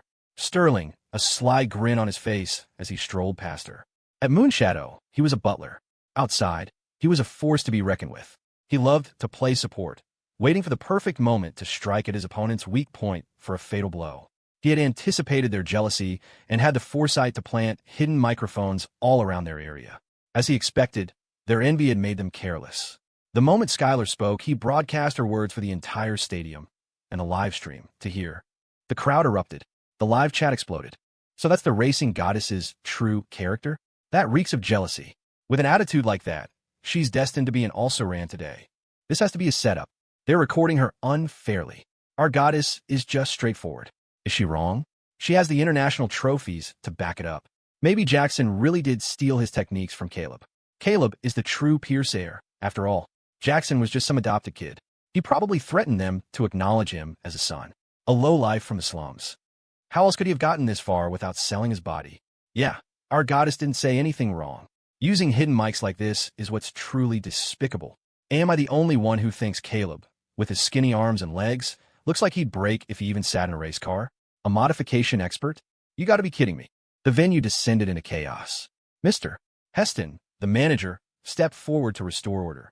Everyone, please be quiet, he boomed. Ms. Pierce has made a claim that Mr. Caleb Pierce is a master of vehicle modification. Words are just words. We don't have time for a live competition to prove whose skills are superior. However, he paused for dramatic effect. Ms. Pierce has stated that her top-tier car, the Predator, was modified by Mr. Caleb Pierce himself. Therefore, if the Predator can beat Mr. John's car. He glanced at Jax. The man hadn't stopped working for a second, not even as his face was metaphorically being slapped. He was the picture of unflappable focus. Moonshadow, Jack said, his voice clear and steady. That's its new name. As he named the car, unapologetically linking it to Lily, the tense line of his brow finally softened. He scanned the stands, a sudden, impulsive need washing over him. He knew she was busy with work, but in this moment, he wanted to see her. He wanted the woman he loved to witness his triumph. Moonshadow, Mr. Heston repeated. Great name. A little soft, but okay. Then it clicked. Moonshadow, as in Moonshadow Estate. As in, for her. The man was a romantic genius. Mr. Heston continued, if Ms. Pierce's Predator can defeat Mr. John's Moonshadow, then it will serve as proof that Mr. Caleb Pierce's modification skills are indeed superior to the Ghost's. If not, then the Ghost remains the undisputed number one. Mr. Sterling then stepped forward again, his presence commanding. And if Ms. Pierce's claim cannot be proven, he announced, his voice ringing with authority, then on behalf of my client, Mr. Jackson Pierce, CEO of the Pierce Aster Group, we will be filing a lawsuit against Ms. Skylar Pierce for defamation, and against Mr. Caleb Pierce as an accomplice. The statement landed like a bomb. The crowd gasped. CEO of the Pierce Aster Group? Lily Aster had renamed her entire dynasty, and Jackson was running it? The woman hadn't just fallen in love. She'd given away the entire kingdom. Skylar and Caleb stared, their shock absolute. Jackson hadn't just become a boy toy. He'd reached the absolute pinnacle of the profession. The envy was a physical, sickening thing. Caleb felt a wave of dizziness. He wanted to die. Mr. Sterling's intervention left Skylar and Caleb with no room to argue. The old fox was a master at exploiting loopholes, and Skylar could only chalk it up to bad luck. All that mattered now was winning this race. Mr. Pierce, Mr. Heston, the event manager, said, wiping sweat from his brow. The race begins in 10 minutes. How much longer will your modifications take? He knew that compared to Lilith Aster's terrifying reputation, Jackson Pierce was still seen by many as unworthy of the immense power of the Pierce Aster Group. But crushing a shrimp like him was still child's play. The fact that Mr. Sterling, Lilith's most trusted majordomo, was here to back Jax said everything. Still, he couldn't openly give Jax a pass. Today's event was one of the biggest global races in years. The schedule couldn't be delayed for one man. 5 minutes, Jax said calmly, his hands never ceasing their work. He finally lifted his gaze, glancing at Skylar and Caleb standing by the railing. There wasn't a hint of contempt in his eyes. Why waste emotion on people who didn't matter? His expression was a placid mask of indifference, but underneath, a flicker of calculation gleamed. But since we're competing, Jax continued, his hands still moving with fluid precision, a perfect display of multitasking. And Ms. Pierce and I are old acquaintances. How about another wager? The moment he said wager, Skylar's defenses shot up. The last bet had cost her dearly. What could Jax possibly want this time? He already had the Pierce Aster Group, wealth, and fame. What else could she possibly have that he would want to take? You, what else do you want? She snapped, her voice and posture still dripping with arrogance. Don't be so greedy, Jax. You'll choke on your own avarice. Skylar was a fighter. Even cornered, she would never yield. Jax had to admit, he admired that resilience. But that was the only thing he admired about her. So is that a yes? Jax asked, completely ignoring her lecture. He was long past needing anyone's approval for his actions. What do you want to bet? She demanded, which was another way of asking, what do I have left that you could possibly covet? If you lose, I want you to personally give Caleb 30 lashes. With that thorny bullwhip you're so fond of. How about it? Jax's eyelids didn't so much as twitch, but his words sent a tremor through Skylar's entire body, pushing her to the brink of collapse. The thorny bullwhip. She had used it on Jax, 30 lashes that had left him begging on his knees, sobbing, nearly losing control of his body. It was the most humiliating punishment a man could endure. If he hadn't held on through sheer will, he wouldn't have just been knocking on death's door. He would have been shattered completely. And the architect of it all had stood by his sickbed, calmly feeding Caleb a slice of sweet cake. Her gaze had been haughty, looking down on the broken boy in the bed. Don't think I'm being cruel, Jax, she had said. Caleb accidentally broke Mom's necklace. It was part of her dowry, And you know the Pierce family rule about a woman's dowry. Anyone who touches it has to face the family discipline. 50 strokes with a cane. Caleb is too frail to survive that. But you're strong. You'll bounce back after a little rest. I already reduced it to 30 lashes for you. Shouldn't you be grateful to me? And that gambling business. Why did you run when you saw me? Were you going to snitch and get me punished too? You're my brother, Jax. All you had to do was cover for me. It's not like I was asking you to die. Why would you refuse? I'm so disappointed in you, Jax. Among the 5 sisters, Skylar had always been the most vicious. But no matter how cruel she was to others, she doted on Caleb. Jax, on the other hand, was always her scapegoat, her punching bag. He hadn't been without resistance. He had taken the fall and tried to win the affection of his other 4 sisters out of a desperate craving for family. But with Skylar, his compliance came from fear. She would threaten him with a smile. Little brother Jax, if you dare say a word about what I did, how about I go have a little fun with that dirt-poor couple who raised you? TSK, I hear they have a young daughter, only 11 or 12, just starting her life. What do you think would happen if I had someone? Ruin her? Do you think the little girl would throw herself in a river? Or hang herself? It's all up to you, Jax. Are you willing to take the fall for gambling in the Pierce household? Skylar was, in every sense of the word, a psychopath. It was no surprise she had thrived abroad. She was a demon born of chaos, and she had found a powerful backer in South Korea, James Lee. Every time Jax remembered, he felt the urge to tear her to pieces. But that would be too easy. He had to strip away everything she prided herself on, right before her eyes, and then grind it into the dust. The more arrogant the person, the harder the fall. Skylar was no exception. So when Jax mentioned that whip, a chill shot up Skylar's spine. He remembered? How could he be so vengeful? She was his older sister, administering family discipline. And it was because he had been gambling. He had committed the family's most unforgivable sin. Skylar had a habit of selectively forgetting her own transgressions, gradually brainwashing herself into believing she was innocent and kind. But once her maliciousness was triggered, she would commit evil acts with a clear conscience. After all, doesn't everyone have moments when they're consumed by their darker nature? She allowed herself these trespasses, telling herself it was just once or twice, when in reality her sins were piled to the heavens. Looking at Jax, the image of him, skin flayed open by her whip, flashed in her mind. It had been exhilarating, but she couldn't do that to Caleb. He was too fragile. He was her favorite brother. She would never, ever hurt him like that. Jax, any other condition. I won't hurt Caleb. Name something else. As if he'd expected her to bargain, Jax continued. Then have Caleb give you 30 lashes. A beat. And if I lose, I will not only hand over the Pierce Aster Group to you, but also 30% of its shares. I imagine that's something you'd be interested in. A collective gasp swept through the crowd. He's playing for keeps. The biggest wager in the world had just been born. A multi-trillion-dollar asset, gambled away, just like that, and the other party only had to risk a whipping. No matter how you looked at it, it was a deal you couldn't lose. Skylar's resolve wavered. She was a selfish person. She admitted it. No one could stay rational in the face of such a temptation. But she, as the wielder of that thorny bullwhip, knew better than anyone how terrifying it was. I accept your first condition, she finally said, her voice tight. She turned to her brother. I'm sorry, Caleb. I won't lose. And besides, I'm a girl. I don't hit that hard. Caleb stared back, dumbfounded. Caleb found his sister's choice utterly baffling. Before, all his sisters would have rather suffered themselves than see him get hurt. Of course, that was all under the assumption that if any real suffering was involved, they had Jax to serve as the ultimate scapegoat. Now, Jax was a different man, forcing Caleb to reevaluate the love his sisters had once shown him. Skylar. Caleb whimpered, a flicker of guilt in his eyes.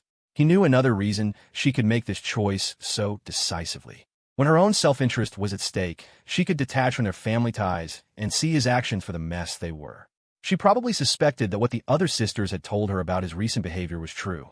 From a cold, rational perspective, she didn't have a great chance of winning this race. But the gamble, the temptation was irresistible. It was the crown jewel of the Aster dynasty. A 30% stake would instantly make her a global capital titan. With her investment acumen, her business savvy, and the backing of her boss, James Lee, she could build her own empire.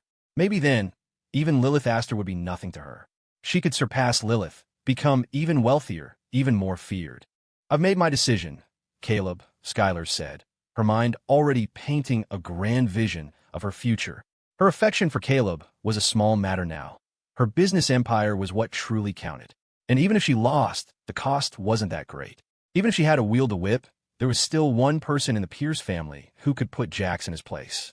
She refused to believe that at a moment like this, their grandfather would sit back and do nothing. Caleb felt his composure crack.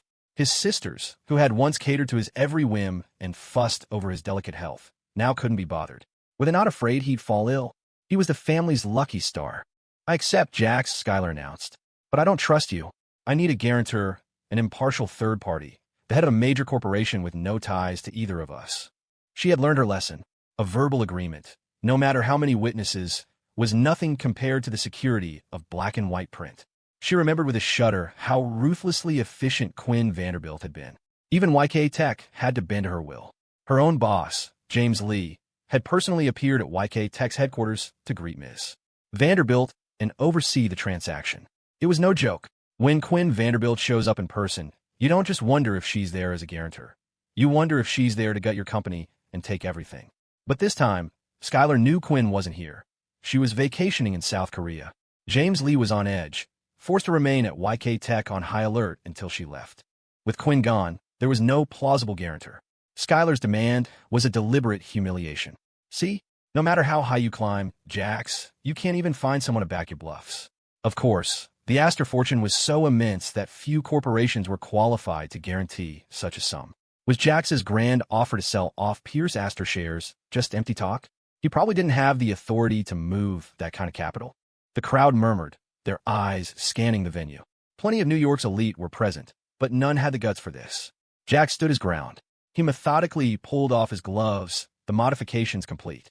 He slammed the hood of his car shut. Then, he raised a hand and waved toward a quiet figure in the crowd. "Mom," he called out.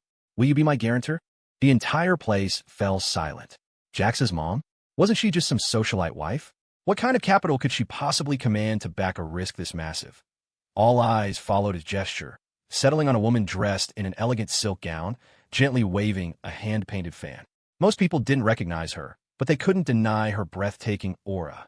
Time had been exceptionally kind to her. She radiated a grace and nobility that could only be cultivated through generations of wealth. She looked to be in her early 30s, yet possessed the poise of someone with a lifetime of experience. Who is that? Her presence is overwhelming. Yeah, probably an actress Jax hired. I've seen the real Mrs. Pierce. She can't stand him. I heard she's still in a hospital after Jax blew up the ancestral hall. So it can't be her. Maybe it's the mother from the family that adopted him? No way. I heard they were broke.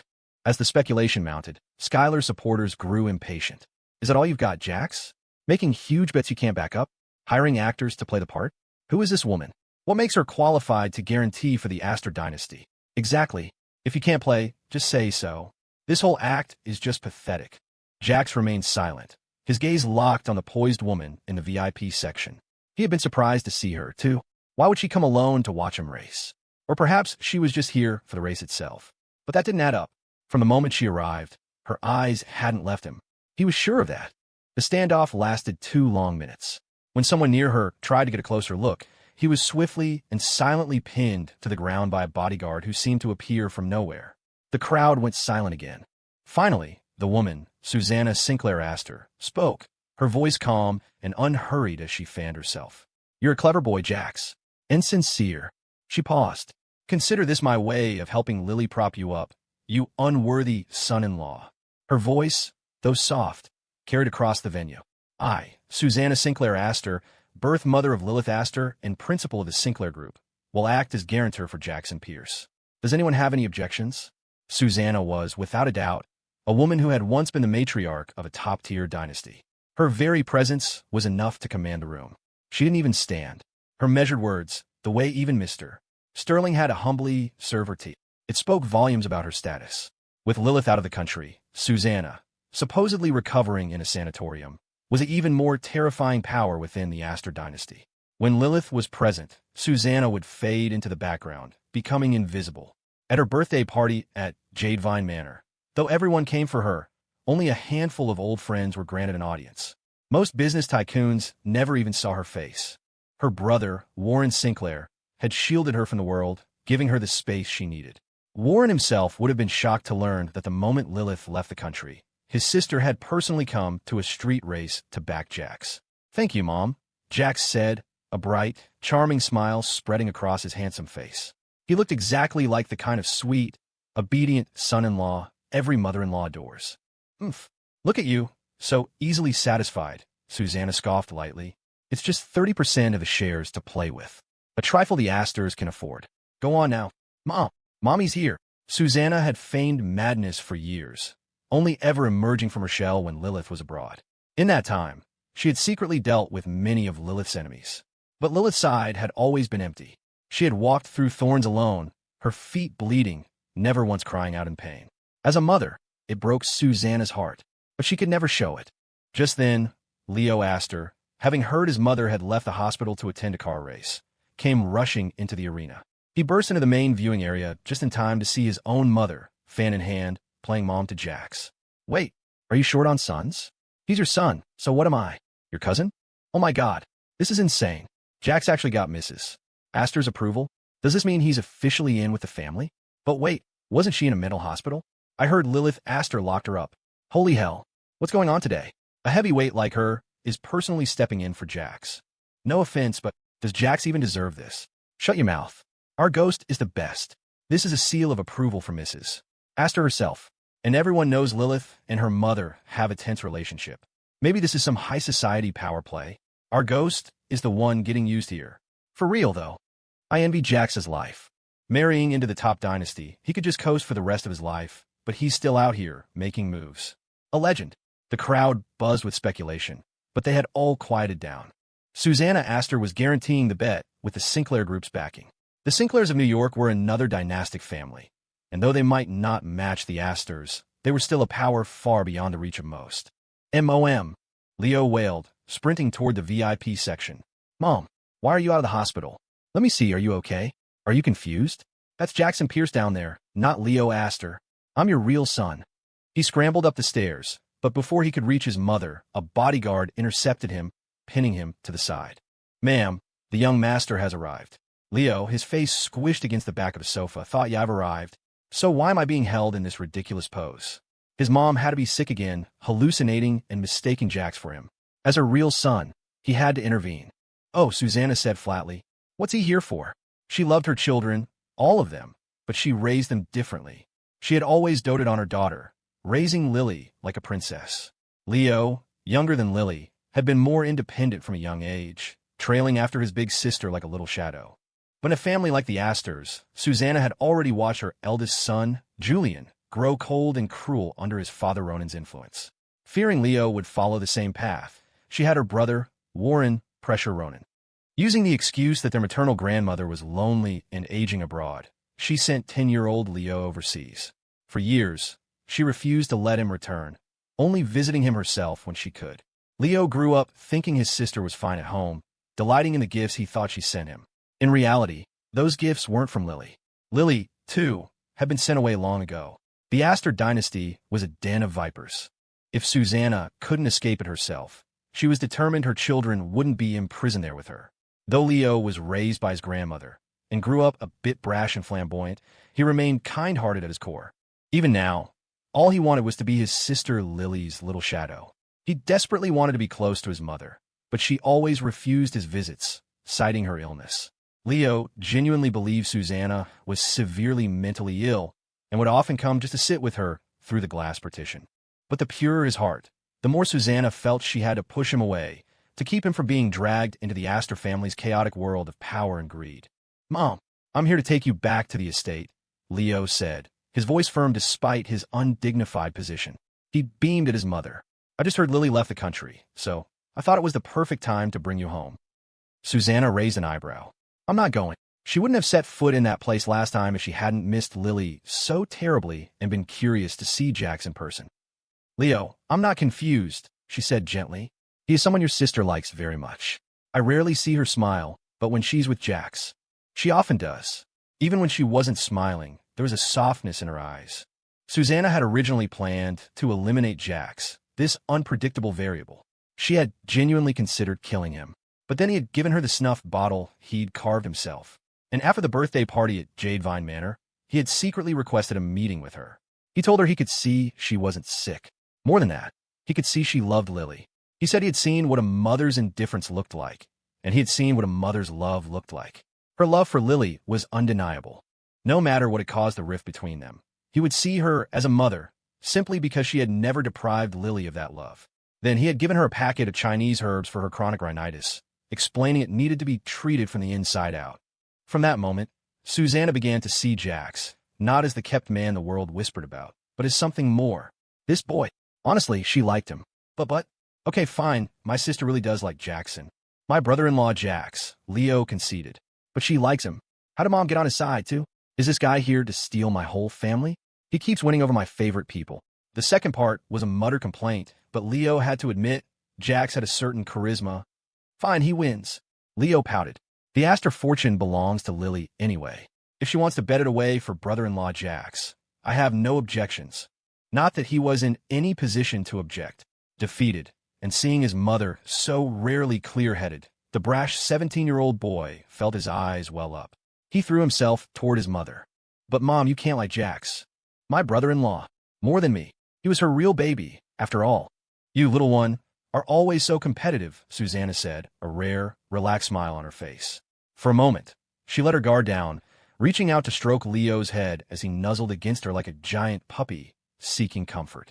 With Susanna's absolute authority as a guarantee, Skylar's confidence soared, and Jax's own blood began to hum with anticipation. Welcome, everyone, to the Wraith Mountain International Speedway, the announcer's voice boomed. Tonight is destined to be a night of adrenaline and passion. So let's hear your excitement. Drivers, to your positions. On the starting grid, the racers were a picture of focus and determination, hands gripping their steering wheels, eyes fixed ahead. There were men and women, but after the pre-race wager, all eyes were on two people, the Ghost and Skylar Pierce. Ready, go! A gunshot cracked through the night sky. Engines roared to life, each car's unique performance modifications on full display as they exploded off the line, a breathtaking spectacle for the audience. Skylar's car, the Predator, lived up to its name. Its modified engine provided a perfect synthesis of explosive power and acceleration, rocketing it to the front of the pack. A few other international drivers followed close behind. In contrast, the Ghost car, Moonshadow, seemed average. Its speed was decent, but it lacked that initial burst of power. It was currently jostling for position in the upper middle of the pack. A solid start, but this was the Ghost. He was known for leading from the front. Why would he settle for being behind now? One thing a few keen observers noticed was that Skylar's racing technique shared many similarities with the Ghost's old style. They both moved like born kings of the track, swift as a cheetah, agile as a serpent. TSK. Is that it? Is this all the Ghost has got? Did his 2-year ban turn his brain to mush? You can't play the long game on Wraith Mountain. The road is too unpredictable. You have to take the lead from the start, or you'll never get a chance to overtake. The Ghost is a relic of a bygone era. The age of geniuses is over. He's lost his edge. Skylar Pierce has real skill. If the Ghost loses, the price he'll pay might finally make Lilith Aster see how arrogant and foolish he is. It's only a matter of time before she kicks that boy toy to the curb. In the live chat and in the stands, speculation flew as the race began. Wraith Mountain was divided into 3 stages. The first, the rockfall zone. The road was rough, and falling rocks from the cliffs above would randomly smash into cars, eliminating a portion of the field. Some might survive a hit and continue, but with a damaged vehicle, their chances of winning were gone. The lead cars quickly reached the zone. The racers, though daredevils, weren't suicidal. They slowed down, knowing that high speeds would trigger rockfalls. But Skylar didn't want to lose. She didn't care if others got hit. As long as she was fast enough, she could get through unscathed and simultaneously take out some of her closest competitors. She had never been a particularly kind person. When it came to her own interests, nothing else mattered. If other racers died in the rockfall, wasn't that just a consequence of their own poor skills and bad luck? Who could they blame? Soon, Jax reached the area.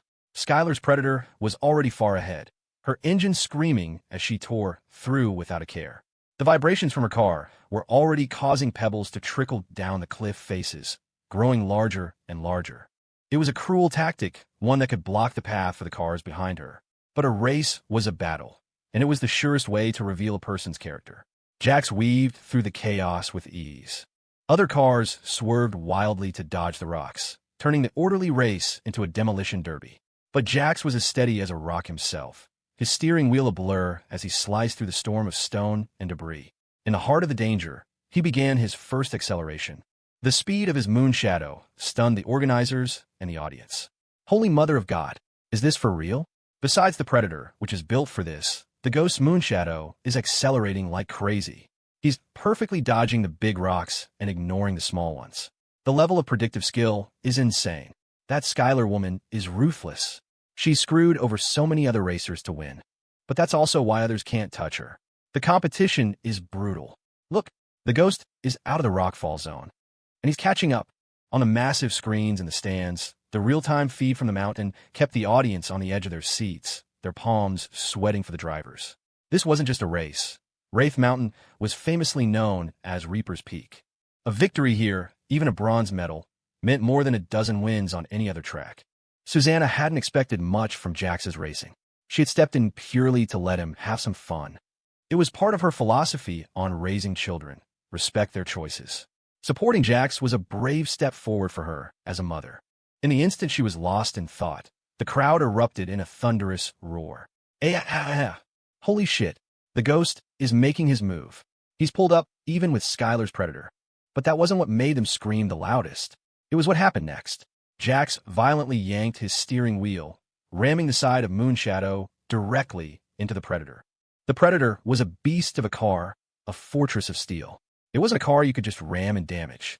But the Ghost was on another level. The two cars were now speeding side by side into the second stage, the canyon's S-bends and sheer cliff faces. And the Ghost was deliberately ramming the Predator, forcing it closer and closer to the edge of the cliff. Underground racing was all about the thrill. Countless drivers had met their end on Wraith Mountain. Every participant had to sign a waiver of liability. There were no exceptions.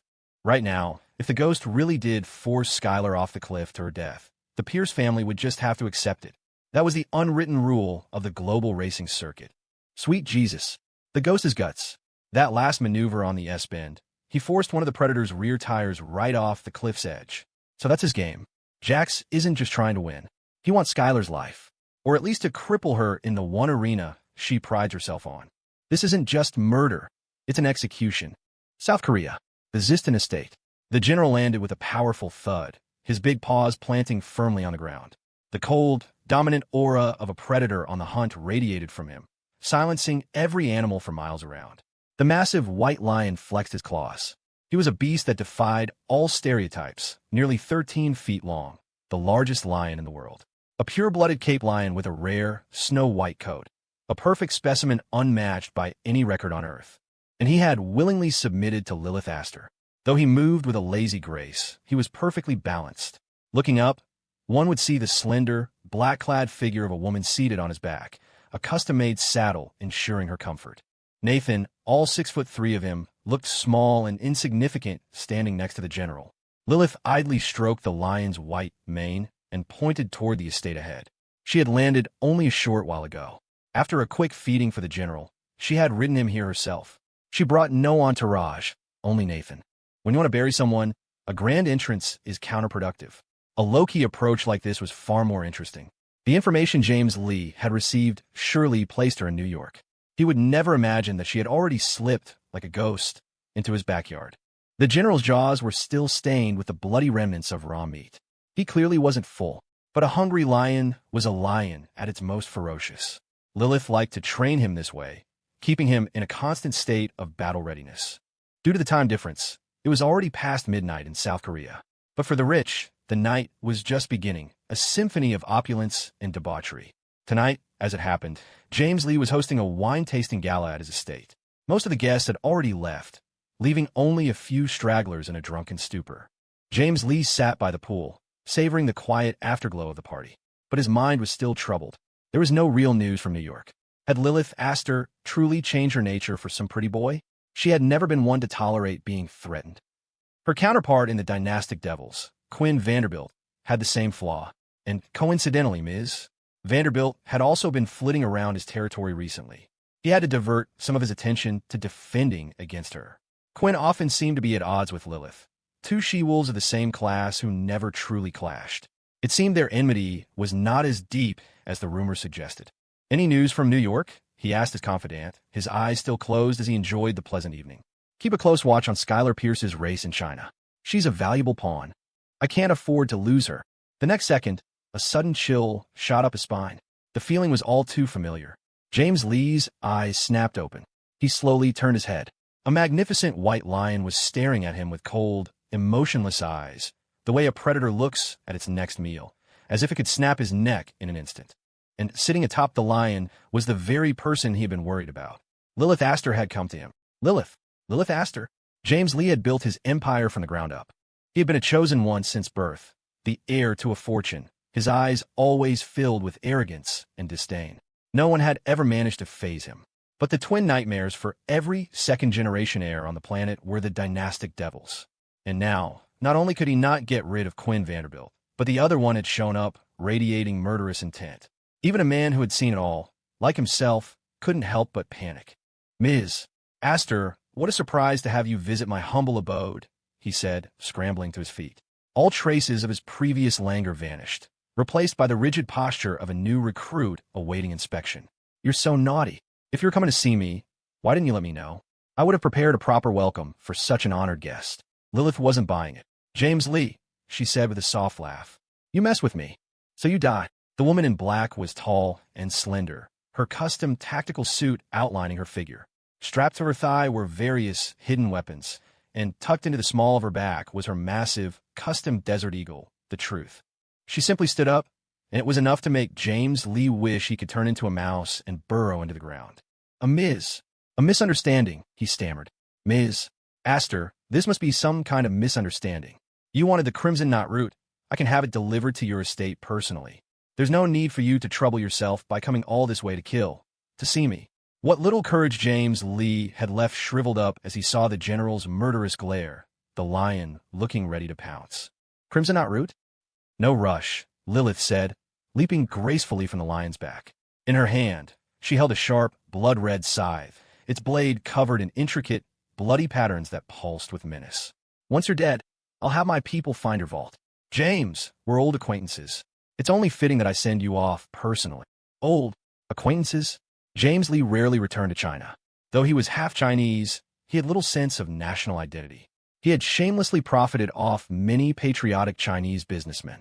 For him, as long as there was money to be made, he would sell his soul. He was an unscrupulous capitalist, through and through. But now, as he looked at Lilith, the terror in his eyes grew with every step she took toward him. "I've been so busy these past few years, I forgot there were still some fish who slipped through the net overseas," she mused. "James Lee, you've lived a few extra years, but your head still hasn't gotten any smarter. How about I open it up for you so you can see for yourself how much sawdust is inside?" Lilith continued to smile gently, which was the most terrifying part. To take a life while making small talk. Who could stand it? You were at that place. The secret place only the top future heirs could enter, the heirs conclave. The boys who entered were all vicious scions of powerful families, and the girls were their playthings, their victims. But there was one girl who was not a victim. That was you. No one remembered her name, only her code name. She was meant to be a pet for the young masters, but she had become a figure of terror within the conclave. She would bite, and she was crazy enough to tear her own skin just to see the look of fear on the face of some spoiled brat who tried to bully her. In recent years, the boys from the conclave had all inherited their family businesses and put the past behind them. But, one by one, they had started to die in bizarre accidents. Could all have been used doing garbage that knows secrets, needs to go to hell and fry with the rest of them, Lilith whispered. "But you, Mr. Lee, aren't exception. Frying in hell is so boring. How about we do it right now?" James Lee felt his blood run cold. "You're a living demon." James Lee felt he was about to lose his mind, terrified by this psychopathic woman. But for a man as cunning as him, he had naturally prepared for the possibility of Lilith's arrival. What he couldn't understand was the intelligence he'd received. Wasn't Lilith supposed to be doting on the pretty boy he'd made the deal with? If so, she should have given him a chance to prove himself, to handle the negotiation and the wager. That was the outcome he had predicted. But he had clearly underestimated her. She could slip past his defenses, even alone, to deliver his punishment. "Lilith, you're really you?" "No, that's impossible. You is dead. How could you be the same person?" he stammered, his face a mask of disbelief. "Lilith, who are you trying to fool?" He used a shock as a pretext to stand up and back away. The pool was behind him. In front of him, the woman in black advanced, scythe in hand, a demon from hell. "You?" Lilith's voice was soft. "Yes, she died. But in this world, there is one person who can be one with her. her own flesh and blood. Lilith was the continuation of Yin Yu's life. Everyone said she was dead, but Lilith never believed it. Her sister's life would be continued by her, and all the bastards who had ever made her sister Yu suffer would pay the price, one by one. Thinking of you again, a sharp, cramping pain shot through Lilith's head. Every time she thought of you, she had the strange sensation that she had personally experienced all of her sister's pain. Lilith pressed a hand to her forehead, the tearing tension in her mind stirring a tidal wave of murderous rage. The sharp scythe drew closer. James Lee finally broke. "Lilith, have you forgotten whose territory this is?" he snapped. "Do you really think you can waltz in here alone and leave unscathed? You're more naive than I thought, Ms. Aster." He raised his hand, and from the shadows, dozens of guards emerged, surrounding the estate. The sea of dark figures gave James Lee a surge of confidence. "So what if you're riding that precious lion of yours? Can one beast survive a hail of bullets?" He sneered, his fear replaced by avarice. "You know, Lilith, you're quite a beauty. If you agree to a marriage alliance, I might just spare that little boy toy of yours. Otherwise, what does it matter if he's in New York? I can still have him. Aha. Lilith, you psycho." Seeing the tide turn in his favor, James Lee's bravado returned, and he dared to covet her. It was true. If Lilith weren't so domineering and ruthless, her beauty would have had suitors breaking down the gates of Moonshadow Estate. What man wouldn't want to tame such a goddess? But before he could finish his threat, Lilith's scythe lashed out, slicing clean through his arm. When she struck, she drew blood. For Lilith, any threat to Jax was a strike against her. Her Jax was strong, not some kept man, as these people called him. A pang of regret hit her. It seemed her love and support for Jax weren't enough if people still saw him this way. If they dared to say it to her face, she could only imagine the insults he endured when she wasn't around. Lilith looked at the blood dripping from her scythe, her cold eyes filled with a complex mix of remorse and fury. "Just an arm," she stated, looking down at the man on the ground. "That's what you get for insulting Jax." She didn't even see James Lee as an opponent. As for his men, nearly half of them were sleeper agents she had planted after dismantling an organization in the U.S. and scattering its assassins across the globe. Lilith wasn't stupid. She would never have come to his territory truly alone. In reality, this place was hers for the taking, if she felt like it. "What are you all standing there for?" James Lee shrieked, clutching his bleeding stump. "This crazy woman is trying to kill me. What are those guns in your hands for? Kill her. Kill this monster, this psycho." The venomous woman was more than he could handle.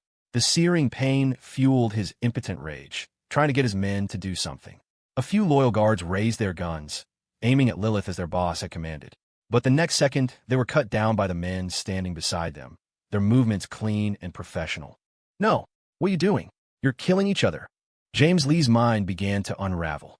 "Insolence. You my men. I spent a fortune training you, and this is how you repay me." He could only howl in fury, clutching his arm, nearly passing out from the pain and rage.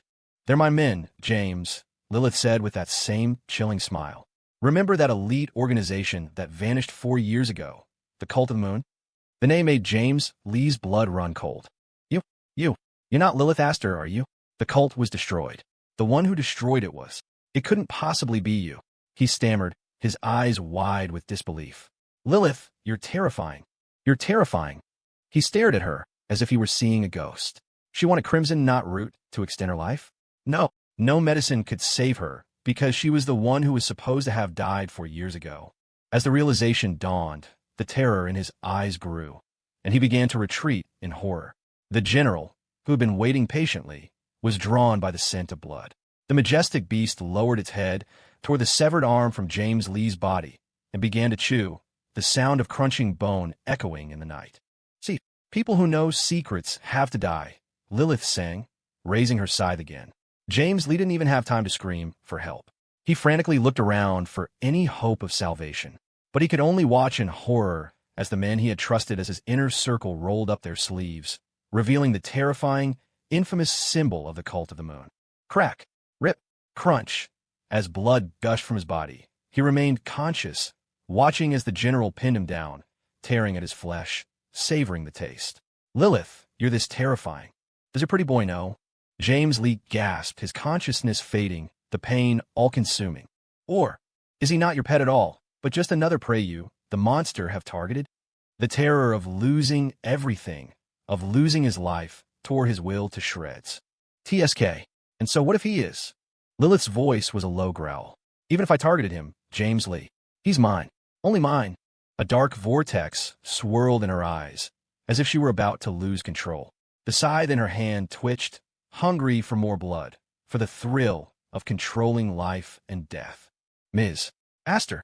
Nathan's voice cut through the haze. A video call from a young master. With a clatter, the blood-soaked scythe fell to the ground. The cold, lifeless depths of Lilith's eyes regained a flicker of humanity. Outside of China, she let her true nature run free. She was not one to suppress her instincts, and on a mission of revenge, she had let herself go. But now, faced with a surprise video call from her precious Jax, the imperious and sadistic Lilith Aster scrambled, wiping the blood from her face. In front of her former subordinates from the cult, she was visibly flustered. A second later, she plopped down into the poolside lounge chair James Lee had just been enjoying, striking a perfect, gentle pose as she answered the call. At her feet, the general, sensing the shift in her aura, immediately stopped chewing. Even the great white lion had to bow to her moods. And Lilith was only ever gentle and sweet for Jackson Pierce. "Jax, did you miss me?" She cooed into the phone, finding her most flattering angle. Beneath her high-heeled shoe, she was stepping on what was left of James Lee, the bloody scythe resting nonchalantly on his skull, as if it were a toy. Of course, James Lee wasn't dead. Lilith had a rule. The more she despised someone, the less she was inclined to grant them an easy release. She had already signaled Nathan to feed James Lee a special pill from the Aster family's private labs. A pill that would keep his nerves hyper-aware while paralyzing his body, robbing him of even the ability to bite his own tongue to escape the pain. That was true punishment. "Yeah, I miss you, Lily," Jax's voice came through. He was in a locker room, taking a short break to change, but he had to share his joy with her. All he wanted was to become better, to be someone Lilith could rely on. He knew it would be a difficult road, but a man had to have an unyielding spirit. "What are you doing? Is your trip going smoothly?" "Don't worry, I'll get the Crimson Knot route. I just won the underground race here. I know my abilities are limited. But Lily, I won't let you suffer. You're so good to me, Jax. It doesn't matter if you get it or not. Nathan already found another one, and I've bought it," she lied smoothly. "You don't have to carry such a heavy burden. I'm here for everything. I won't let you lose me." And she would never given the chance to lose her. Jax was relieved to hear she had already found a new source. As long as Lily was okay, it didn't matter who found the medicine. "That's good," he said, his voice softening. "Lily, I miss you. After I wrap things up here, I'll come find you." "Where are you?" He had a strange feeling, a sense of manic excitement that wasn't new. He felt like he had experienced this before, this thrill that came with holding someone's life in his hands. But he was just an ordinary person. Why would he feel this way? "I'm in the U.S.," she said. "Jax, do you remember I told you I might have to come overseas for treatment? The doctor, a Mr. Tracy, lives in seclusion here. He's not easy to see, and money can't persuade him. I think, Jax, I really need your help. I need you. I need you. Need you." The words exploded in Jax's mind. He knew the gap between them. Lilith was rarely weak, let alone in need of help. This was highly unusual, but hearing her say, "I need you," he would have willingly walked in a fire for her. "Okay, I'll come," he said without hesitation. "Lily, I happen to have some business to expand overseas anyway. The U.S. is a huge market for cosmeceuticals, and I need to break into it." Of course, the real reason was that Lily needed him. But he had just caught a glimpse of Nathan in the background of her video, and his ears turned red, making him unable to voice the sweet nothings he wanted to say. He fumbled for a business excuse instead. Her effect on him was so transparent it made Lilith laugh, a musical, tinkling sound. "Jax, there's so many places to see in the U.S. Come with me. I don't know this place very well. I want to walk through every part of it with you." She smiled gently, but the scythe in her hand traced a line across James Lee's scalp. Crushing an ant like him was boring. She had rushed overseas not for a minion like him, but because the international situation was unstable. She had received word from the cult that someone was trying to revive the old organization. Lilith had secretly rebuilt the cult, embedding her people in the inner circles of powerful figures all over the world. The organization was scattered, but its roots were deep, and the one who truly controlled it all was still her. "Okay," Jax said. "Wherever you want to go, I'll go with you. I've contacted my uncle Victor. He's teaching at Kingston University and seems to be in some trouble. He helped me a lot when I was with the Pierces. I want to help him." He trailed off. He wanted nothing more than to fly to the U.S. right now, but he was worried about his uncle. After all, Victor was another potential candidate, who might be able to cure Lily's strange illness. That's fine, Jax. I have some things to take care of here, too, Lilith said. Let's meet in the U.S. in 3 days. I miss you. I used up a bit of energy today, and I'm a little hungry. Her voice dropped to a husky whisper. I want to eat the delicious food you make. Lilith was tired, but her languid, coquettish tone held an irresistible charm. Her soft words were enough to make Jax want to drop everything in New York and fly to her side. But that was unrealistic. Okay, wait for me, Lily, he promised. I'll be there as soon as I can. The storm around him had not yet passed. After hanging up, Jax finished changing and walked out of the locker room. The winner had been decided. Skylar hadn't died, but the shock had been so great she was taken to the medical bay. After some emergency treatment, she was hauled back out to the main floor by Trent Crawford's men. He had invested heavily in her and never imagined she could be so thoroughly destroyed.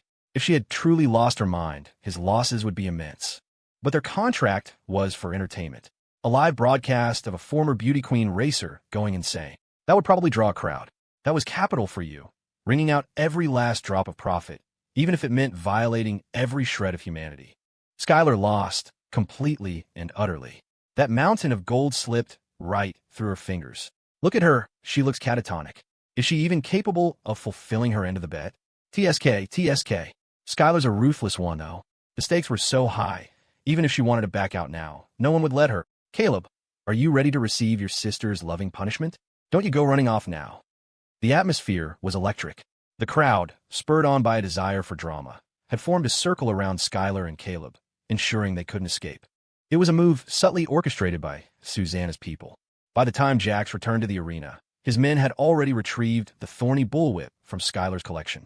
Dressed in a sharp suit, Jax strode elegantly to the center of the floor. Everyone, I am the ghost, he announced, his voice ringing out. 2 years have passed, and the new god of Wraith Mountain is still me. Of course, I know what you're all really interested in is the wager between myself and Ms. Pierce. Now, it is time for that wager to be fulfilled. Our guarantor, Mrs. Aster, has already secured Ms. Pierce and Mr. Pierce. And now, enjoy the flogging. Jax raised his head, his cold gaze sweeping over the crowd. He watched as Caleb's frail form was unceremoniously tied up and thrown onto the stage. Caleb never imagined he would become the sacrificial lamb in his sister's bet, humiliated like this in front of everyone. He looked at Jax with pleading eyes. Brother. Jax, please let me go. I'm your brother. Blood is thicker than water. Jax stood motionless, signaling for the whip to be placed in Skylar's hand. Then, with Skylar still in a daze, he guided her to administer the punishment. Crack, the blood-red whip, covered in barbs, lashed across Caleb's back. AGH. Help me. Caleb shrieked. Skylar, wake up. He writhed on the ground in agony. The moment he knew his sister had lost, he knew he was finished. He had frantically called his grandfather for help. But why wasn't he here yet? Why wasn't he here to stop this madman? You just reminded me, Caleb, Jax said with a soft laugh, his voice a low threat as he advanced. Blood is thicker than water. You've taken so much of my blood to sustain yourself over the years. It's only fair that I ask for some of it back today. The sky felt like it was falling on Caleb. Was Jax going to kill him? He was supposed to inherit the Pierce family business. Grandfather would never let anything happen to him. But where was he? One lash from Skylar's whip felt like it was tearing his soul apart. A burning pain spread from the wound, consuming his entire body. Veins bulged on his forehead like worms writhing in dirt. Cold sweat poured down his face as he lay half-conscious, watching his sister, who seemed to be in a trance, hypnotized by the people Susanna had brought. The scene mirrored the night Skylar had whipped Jax. The flickering candlelight of the ancestral hall had cast a soft glow on Jax's broken body. He had been too weak to even kneel properly on the prayer cushion, his breath shallow as he looked up at Skylar. Sister, I didn't gamble. Why are you hitting me? Is it because I saw you? Crack. Before he could finish, another lash from Skylar's whip had silenced him. The warm candlelight had illuminated the darkest moment of his life, revealing her absolute cruelty. Shut up. You're the one who made the mistake, and now you're trying to blame your sister? You're incorrigible. I'm going to teach you a lesson on behalf of our grandparents and parents, so you'll never dare to do it again. Now, under hypnosis, Skylar's eyes held the same emotion as she stared down at the boy on the ground, calling her sister. Shut up, she screamed, the scene replaying itself. She advanced, the whip lashing out again and again. Crack, crack. The whip fell mercilessly, Caleb's body was weak to begin with. He tried to crawl away, but he couldn't escape the whip's vicious strikes. Ewa, help! Skylar, wake up! It's me, your brother. It's Caleb, the one you love most. As the whipping continued, Caleb's cries grew fainter. The crowd, though finding the scene bloody, couldn't help but think of the pain Jax must have endured. They could hardly imagine how he had survived. Just 10 lashes seemed to have nearly killed Caleb. What would 20 more do? By the time the last lash fell, Caleb's body was a mangled mess of flesh, a deep red gash even marring his once handsome face. Through it all, Jax had watched like a detached observer. Funny how Caleb isn't going into shock from blood loss now, isn't it? Funny how he doesn't need an immediate transfusion. The crowd had no sympathy for Caleb or Skylar. A bet was a bet. The racers who died on the track had accepted the risks when they signed the waiver. Skylar had known the stakes. If she had won, the Aster group would have had to pay the price. 30 minutes later, Caleb had passed out, but all 30 lashes had been delivered. Skylar stood frozen for a long moment before finally seeming to snap back to reality. She let out a piercing scream and threw herself onto Caleb's unrecognizable form. Caleb, wake up. I was wrong. I shouldn't have bet with you. I'll never do it again. Her mind, already on the brink, finally shattered. The feeling was like someone driving toothpicks under her fingernails and slamming her hand against the wall. She shrieked his name, her wet hair plastered to her face, her eyes bulging. She crawled toward Caleb's lifeless body, great beads of sweat rolling down her pale face. No. How could she? Had she accidentally killed her most beloved brother? The Pierce family's precious lucky star. What would she do now? But before she could process that, another horrifying sight met her eyes. The Predator, her beloved car, had been salvaged by a helicopter and brought back, battered and broken. She loved that car like a part of herself. Jax, what do you want from me? She screamed, dragging her broken body toward him. Yes, I hit you before, but it was just a sister disciplining her brother. Why would you retaliate like this? He's your brother, too. Does morality mean nothing to you? Tormenting your own family. Are you even human? She tried to use moral blackmail, the only weapon she had left. You can humiliate me, but the Predator was a gift from Caleb. He modified it for me. I won't let you. Jax watched her, his expression cold and unmoved. He should have felt triumphant, but he felt nothing. He realized you only care if someone repents when you actually care about them. Before it was indignation. Now it was just retribution. He wasn't trying to make the Pierces see their mistake anymore. He was doing this for the boy who had been trampled on, who had curled up alone to lick his wounds. He was making sure those scars weren't for nothing. Skylar, do you really think Caleb modified the Predator? He asked calmly. You're its driver. You know how powerful its stability control system is. Even with its rear wheels off the ground, you could have stabilized the car on the cliff. But this time, the system was completely different. Have you ever wondered why? Who was it that truly wanted you dead? Jax had her brought before the wreckage of her car. Check it yourself. Skylar looked, and all the strength drained from her body. She collapsed. No, impossible. Even if Caleb wasn't the mechanic himself, wouldn't he have checked something as important as the stability control? The implication made her blood run cold. This isn't possible. Just then, a well-known mechanic from the modding community stepped forward, holding up a phone. Ms. Pierce, Mr. Pierce contacted me a few days ago. I handled the modifications for the Predator this time, he said. From a professional standpoint, the original modification style of this car was almost identical to Mr. Pierce's work on Moonshadow. The flaw in the stability control was my doing. I'm prepared to retire from the industry for this. As for your safety, that was something Mr. Pierce didn't seem to consider. He only emphasized the Predator's explosive power. Skylar recognized the man. In that instant, something in her mind snapped. The pain was unbearable. She couldn't take any more and fainted. Mr.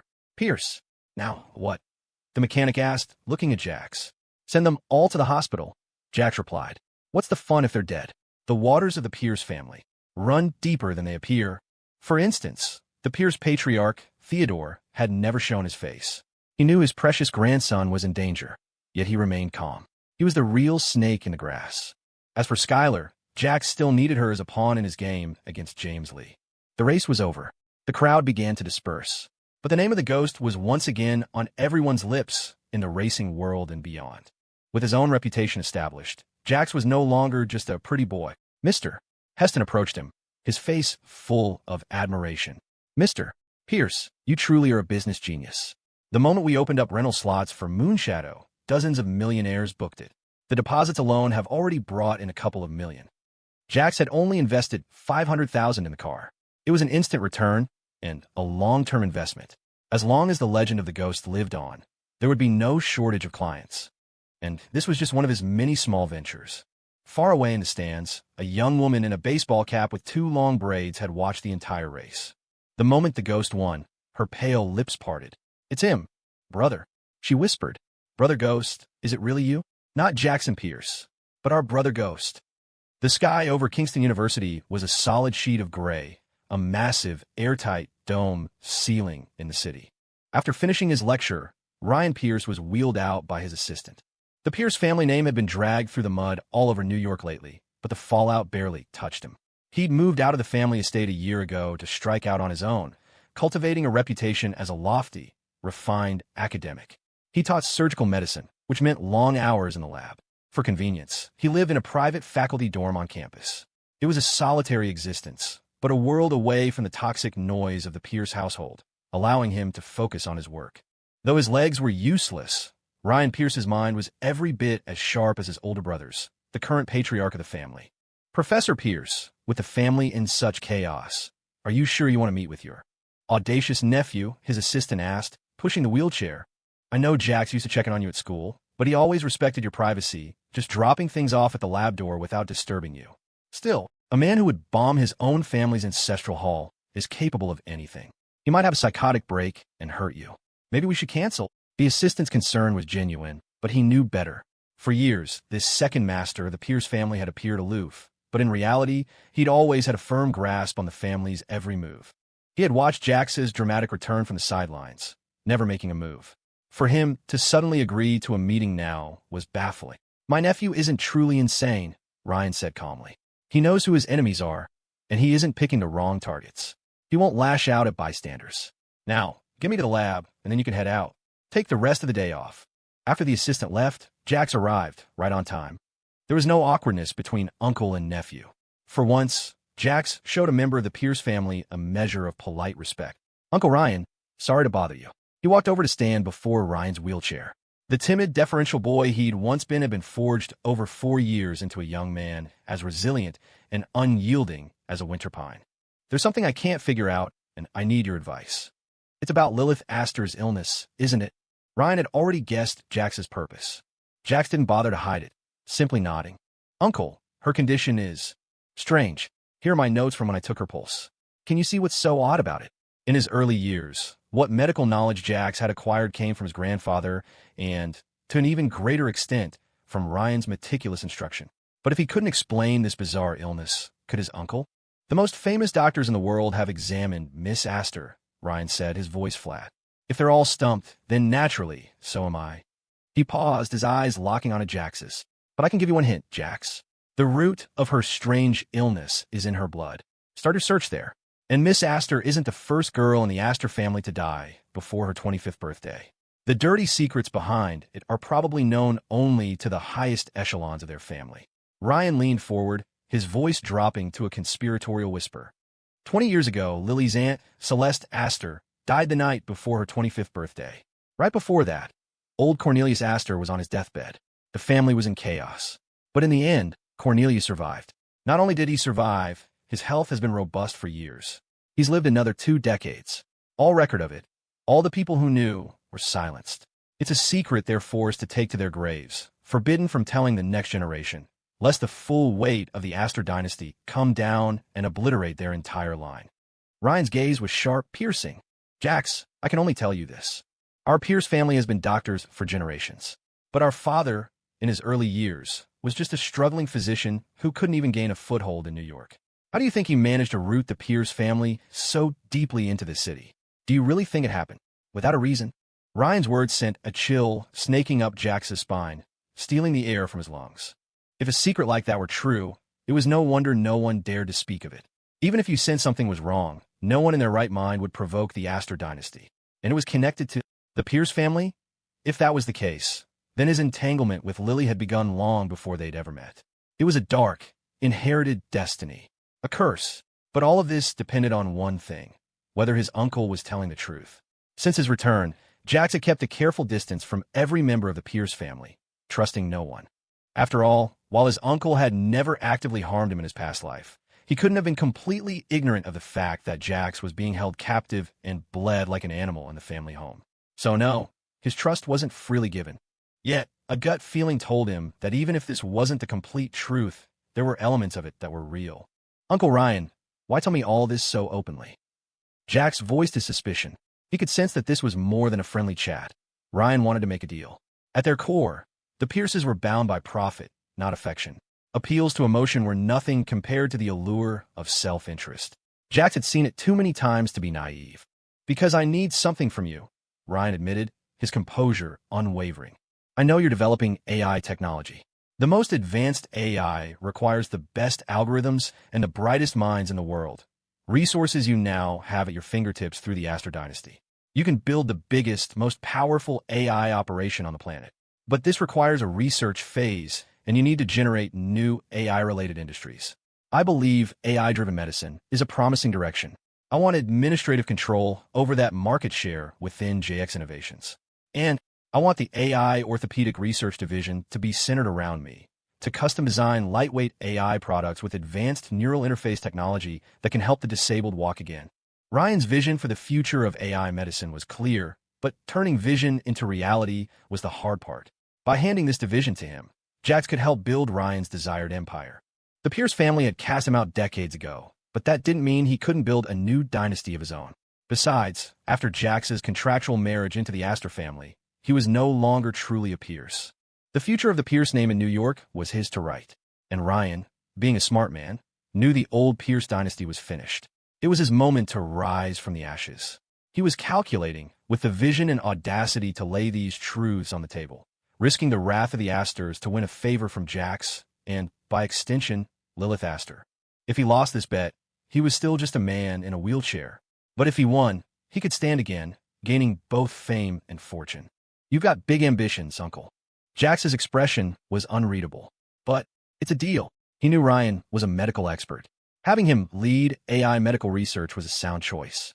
What mattered more to Jax, however, was the implication of his uncle's story. If it was true, did it mean that the Aster family's darkest secret was known to everyone in the clan, and only the daughters were led to believe it was a curse?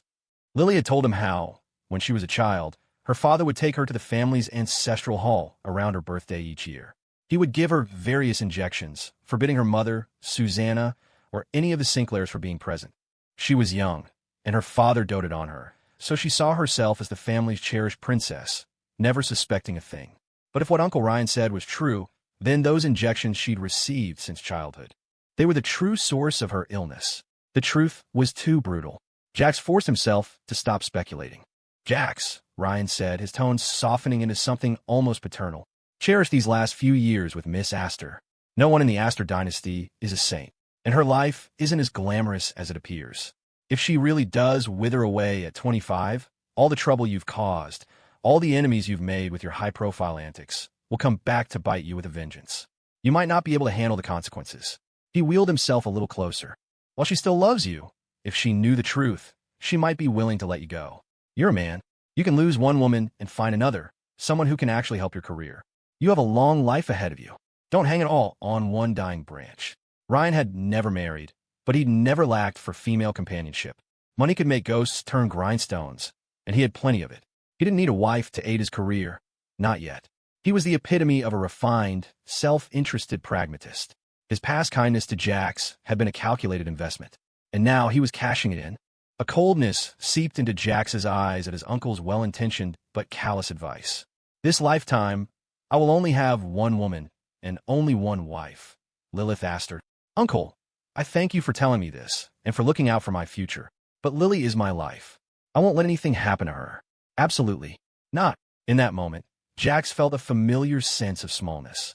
The Aster dynasty was a tangled, ancient beast, and even Lily, caught in its jaws, was being played like a puppet. The water was far deeper and darker than he'd ever imagined. But he and Lily weren't a couple who went down without a fight. Ryan watched Jax's departing back, his knuckles tightening on the armrest of his chair. He let out a low, cold laugh. To think there are still people in this world who believe feelings are more important than life itself. Ridiculous. Utterly ridiculous. It reminded him of his own fiancée, The one who had broken their engagement and married someone else the moment he'd had his accident. He was disabled. He couldn't hold her back. But just the day before, she had sworn she loved him. A perfect demonstration of how ephemeral human emotion truly was. By staying with the short-lived Lilith Aster, Jax Pierce would, sooner or later, live to regret it. Jax, that boy is insane. No matter how much he hates us, Caleb is his own brother. They have the same blood running through their veins. To think he could have such a vicious, murderous heart. He deserves to die a dog's death. Old Matilda Pierce, not yet fully recovered from her own ordeal, clutched her hand. The pain from her severed finger was a deep, gnawing agony. Thankfully, the finger hadn't been badly damaged after being cut off, and the nerve death wasn't severe. Her son had been there, and on the way to the hospital, she'd learned the finger had been recovered and was being sent over. A surgeon had successfully reattached it, but its use would be forever impaired. Her hand was now a useless ornament. She would need someone to feed her, let alone perform daily tasks. The finger was just for show, its function completely gone. Even so, the moment she heard her precious grandson Caleb had been rushed into the emergency room, she had herself wheeled outside the operating theater to wait. But this time, after waiting for what felt like an eternity, no one else from the Pierce family showed up. What is the meaning of this? Where are the girls? 1, 2, 3, 4, and 5? It's bad enough those 5 sisters couldn't protect my darling boy. But now they can't even be bothered to show up when their own brother is on the verge of death? Call them. Tell them no matter how busy they are, they're to get to this hospital and wait outside this ER. My Caleb has such a soft heart. If he wakes up and sees none of his sisters are here, he'll get the wrong idea. Matilda, still a patient herself, was now facing the news that her precious, lucky star grandson was in surgery. It was odd enough that his 5 doting sisters weren't there. But where was Eleanor, who always cared for Caleb the most? This was too strange. She couldn't help but dial Eleanor's number. Even if her daughter-in-law was in the hospital herself, she had a duty to be here. Eleanor, your son is dying. Where are you gallivanting? Get here and take care of Caleb this instant. I don't care what your injuries are. Even if your legs are broken, you will crawl here to show concern for my grandson. Matilda demanded. This wasn't a joke. The doctors had said Caleb was in critical condition and could die at any moment. A cold, detached voice came from the other end of the line. If he dies, he dies. I'm the sinner for having given birth to such a demon. Eleanor's mind flashed to the person responsible for the skin she'd been forced to carve from her own chest, to all the lies Sierra had exposed about Caleb. Yes, you certainly should repent for giving birth to a disaster, a demon like Jax. Matilda snapped, naturally assuming Eleanor was talking about Jax. It was, after all, his destiny, just as the fortune-teller had predicted. A fate Jax could never escape. Stop dawdling, Caleb. Caleb is the demon. Eleanor's voice was sharp, cutting through Matilda's tirade. I don't care if he lives or dies. He's a master manipulator. How do I know this isn't another one of his acts to get me to dote on him and sideline his brother, Jax? During her hospital stay, Eleanor had done nothing but reflect. She thought of all the years Jax had actually been good to her. As a son, he had shown her respect and affection. In return, she had been cruel, blatantly favoring Caleb. Sinking into despair, she had come to a profound realization. Jax was the one who was truly pitiful, the one who had needed a mother's love the most. The son she had neglected for years. Was there still a chance he could forgive her? Eleanor, have you lost your mind? How could Caleb be acting? He's so kind and filial. Eleanor cut her off without mercy. The one who's lost her mind is you, mother. My son Caleb has committed countless evils. Even his death couldn't make up for all the years of motherly love I denied Jax. Mother-in-law, I have been your perfect, obedient daughter-in-law for too long. But people have their own thoughts, their own pride. Right now, Jax needs me more. Eleanor was fully dressed. Though she'd lost a finger, it was only her pinky, and once reattached, it wouldn't significantly affect her daily life. She felt an immense wave of relief that she had chosen to cut off her mother-in-law's finger instead of her own. She had gotten word that Jax would be attending an alumni gala at Kingston University tonight, an event meant to recruit talent for JX Innovations. In the past, during every Pierce family dinner, Eleanor had locked Jax in the kitchen to cook. Caleb had grown sick of the countless tonic soups she prepared for him over the years, while Jax had never tasted a single drop. That was her failure as a mother. She wanted to atone, even if it was just a little, to make up for a fraction of the love she had denied her son. Jax, Mom was wrong. Jax, this time, Mom will truly love you. Jax, will I still have that chance? Jax, this time, Mom won't play favorites anymore. dragging her recovering body. Eleanor finished preparing the soup and finally mustered the courage to go to the gala. Standing at the entrance, she looked so frail it seemed a gust of wind could blow her away. But a mother's love is a powerful force. She took a deep breath and walked in. "Hello, may I help you? I'm Jax Pierce's mother. I'm here to bring him some soup." "I'm sorry, ma'am. There's no Mr. Pierce here. Only a Mr. Jiang. And Mrs. Jiang has already prepared soup for him." "Mrs. Jiang." Eleanor felt her scalp tingle, the words sending a shock through her system. That low-class country bumpkin is fit to be called Jax's mother. Eleanor couldn't accept it. The moment she heard Mrs. Jiang, her world tilted. That woman from the slums, not worthy of a single one of her manicured fingernails, should consider it the honor of a lifetime to have raised her son. This was just a small misunderstanding between her and her own flesh and blood. How dare that woman swoop in and take her place? "Ma'am, please show respect for Mr. Jiang's mother, or we will have you removed," the security guard at the door said, blocking her path. His orders for Mr. Jiang were clear. No one associated with the Pierce family was to be allowed near the event. Eleanor Pierce was a staple of the high society circuit.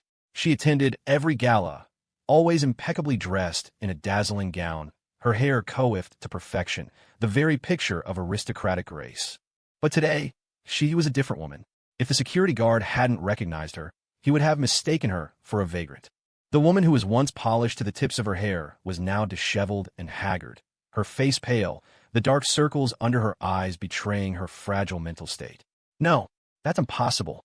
By what right does that woman call herself my son's mother? His name is Pierce. I carried him for 9 months. I gave birth to him. How can that bitch from the Jiang family just waltz in and steal my son?" The name Mrs. Jiang felt like a public declaration that her place had been usurped by a woman she had always looked down upon. It was a profound humiliation, a complete loss of face. "Mrs. Pierce, if you continue to disturb the event, we will be forced to remove you." But Eleanor wouldn't be deterred.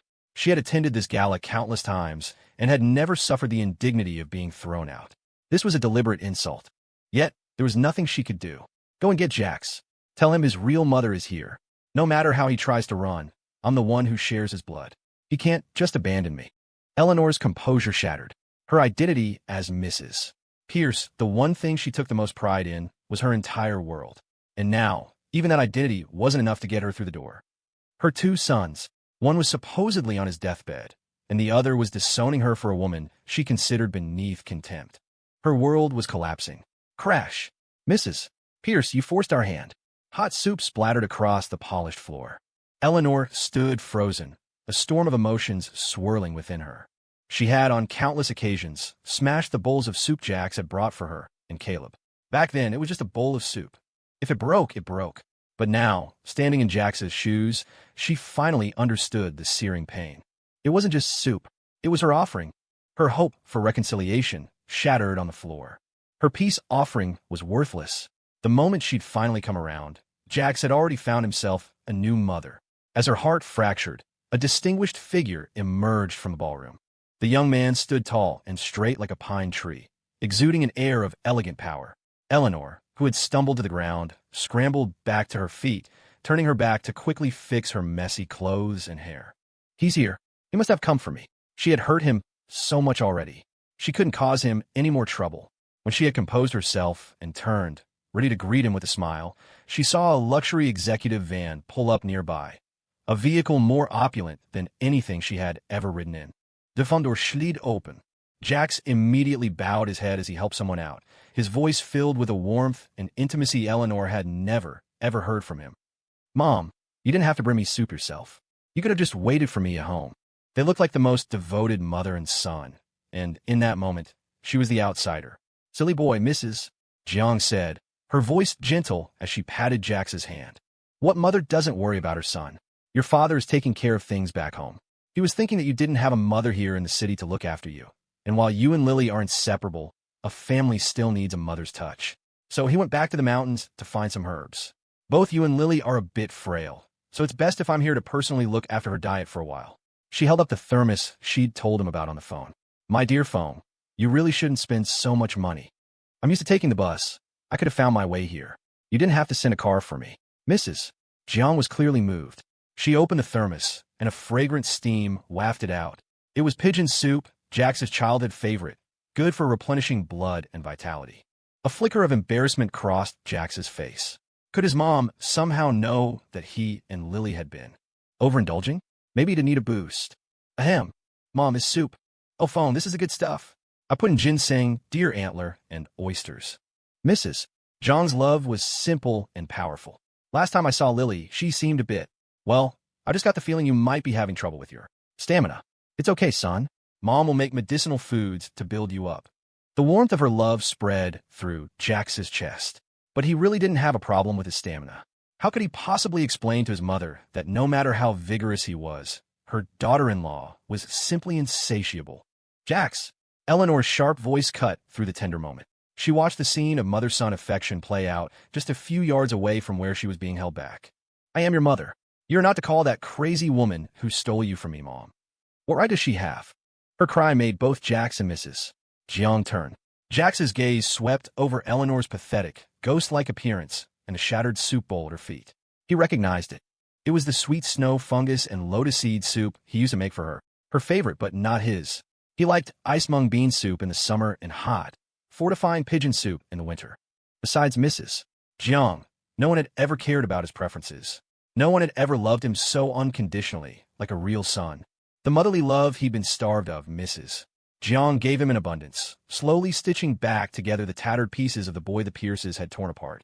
Eleanor Pierce, you are not my mother, Jack said, his voice hard as ice. And save the moral blackmail. I stopped caring about morality a long time ago. Try to claim kinship with me again, and I won't hesitate to have you sent to a federal facility to sew some jumpsuits and cool your head. He turned back to Mrs. Jiang, his expression instantly softening. Mom, let me help you inside. The whiplash of his two faces was another brutal blow to Eleanor. She wanted to chase after them, but was powerless. Had she truly lost her son for good? But she had given birth to him. How could he so completely disregard the gift of life she had given him? Inside the banquet hall, amid the clinking glasses and hushed conversations, the titans of business maneuvered and forged alliances. Jax settled Mrs. Jiang comfortably before circulating, networking with potential partners. Word had gotten around, and bigwigs interested in AI were already swarming him, tripping over themselves to offer partnerships. In a quiet corner of the hall, Jessica discreetly sprinkled a fine powder into a glass of red wine. Her eyes fixed on her long-coveted prey, Jax Pierce. As Chloe Vance's best friend, she knew his temperament and his tastes intimately. She didn't need to approach him herself. All she had to do was find someone he trusted to deliver this doctored drink for her.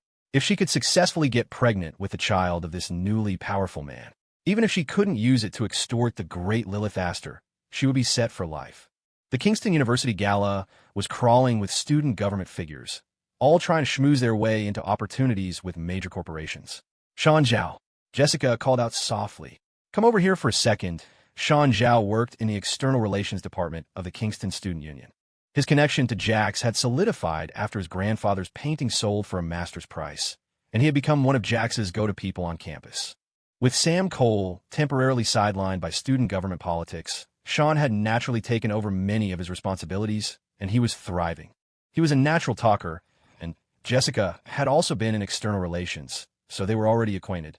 Jessica had a delicate, non-threatening beauty, the type of gentle, white lotus flower that boys like Sean, who hadn't had much experience with girls, were completely susceptible to. She had him utterly captivated.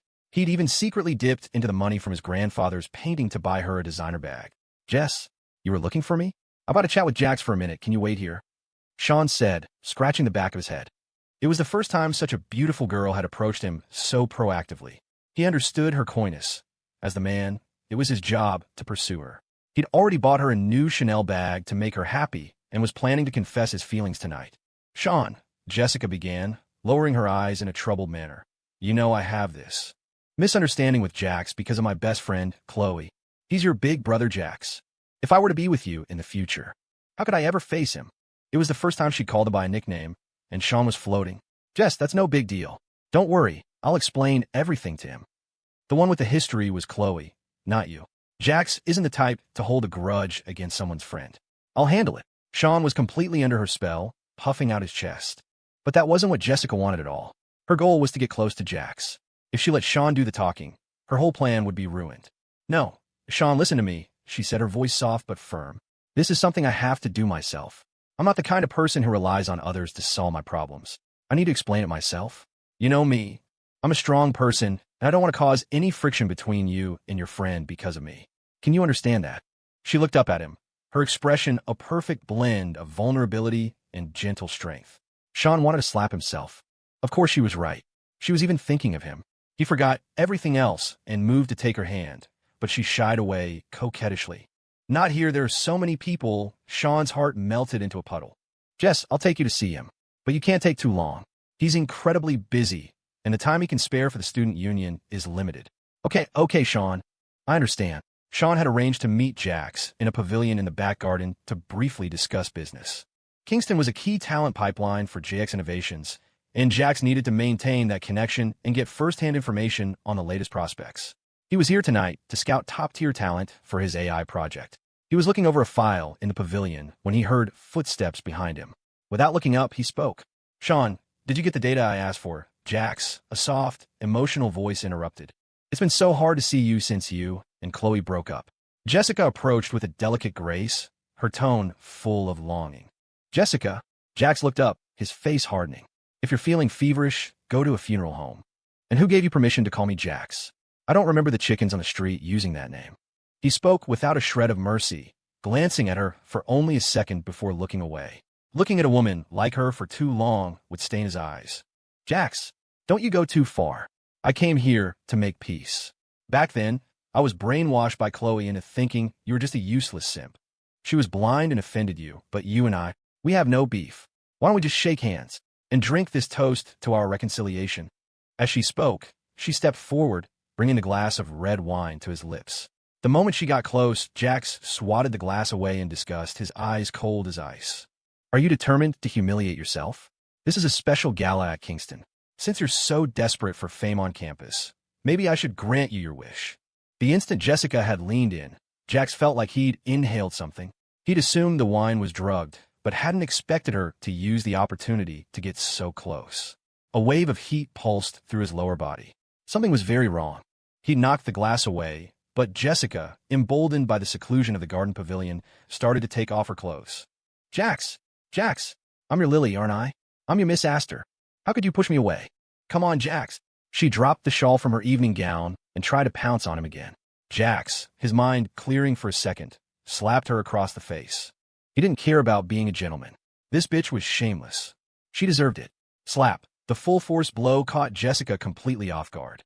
Jax, I'm a woman. How could you hit a woman? Are you even a man? She whimpered, but kept her voice low. She could see his eyes were already starting to glaze over. TSK, she thought. The drug mister. Pierce gave me his potent stuff. Tonight, she was going to have him, one way or another. More like a bitch, he snarled. Now get lost. Jax grabbed his head. The drug was hitting him fast, rushing straight to his brain. He smashed a nearby glass and dug the sharp shards into his palm, using the pain to stay lucid. If necessary, those shards would find their way to Jessica's neck. This shameless creature dared to plot against him. There was no bottom to her depravity. Jax, you have no way out, Jessica cooed, moving closer again. Us getting together is already a scandal. While no one's around, you can have your fun with me, and no one will ever know. There aren't many women who would throw themselves at you like this. Are you sure you don't want to try? You and Miss Aster. She's always the one on top, isn't she? But I'm gentle and sweet. I'll take care of your every need, make you feel a pleasure you've never. Get away from me, he roared. You're filthy. Mako. Rhino. Are you two dead? Mako and Rhino felt very wronged. The missus had said they were only to intervene if the young master's life was in danger. Otherwise, if he found out they were secretly monitoring him, he'd be angry. But they were hidden so well. How'd he find them again? Ahem, young master. Strip her naked, throw her in the swimming pool, and toss in a few venomous snakes. Don't pull her out for 3 days. Jax commanded, his voice trembling with rage. The punishment was swift and brutal. Young master, what about you? Where are you going? Do you need us to find you some silicone? Mako glanced at a certain part of Jax's anatomy and felt his own head buzz. The missus had told him to take care of him, but in his current state, there was no way he could handle that. Not even for a raise. Rhino, what do we do? Charter a flight. 1,000-mile rocket delivery. It's the thought that counts, right? Jax. In the Ziston estate in South Korea, Lily sat on a chaise lounge, idly dangling her bare feet over a pool filled with blood. The general, a picky eater, only consumed the tender flesh of the neck. He casually dragged another black-clad figure and tossed it into the water, which was already stained crimson. This wasn't America. The laws in South Korea were lax, providing a perfect stage for Lily to unleash her full power. The surrounding men in black kept their eyes down, not daring to look at the woman whose languid movements radiated pure, killing intent. They were terrified their senior sister was on the verge of complete breakdown.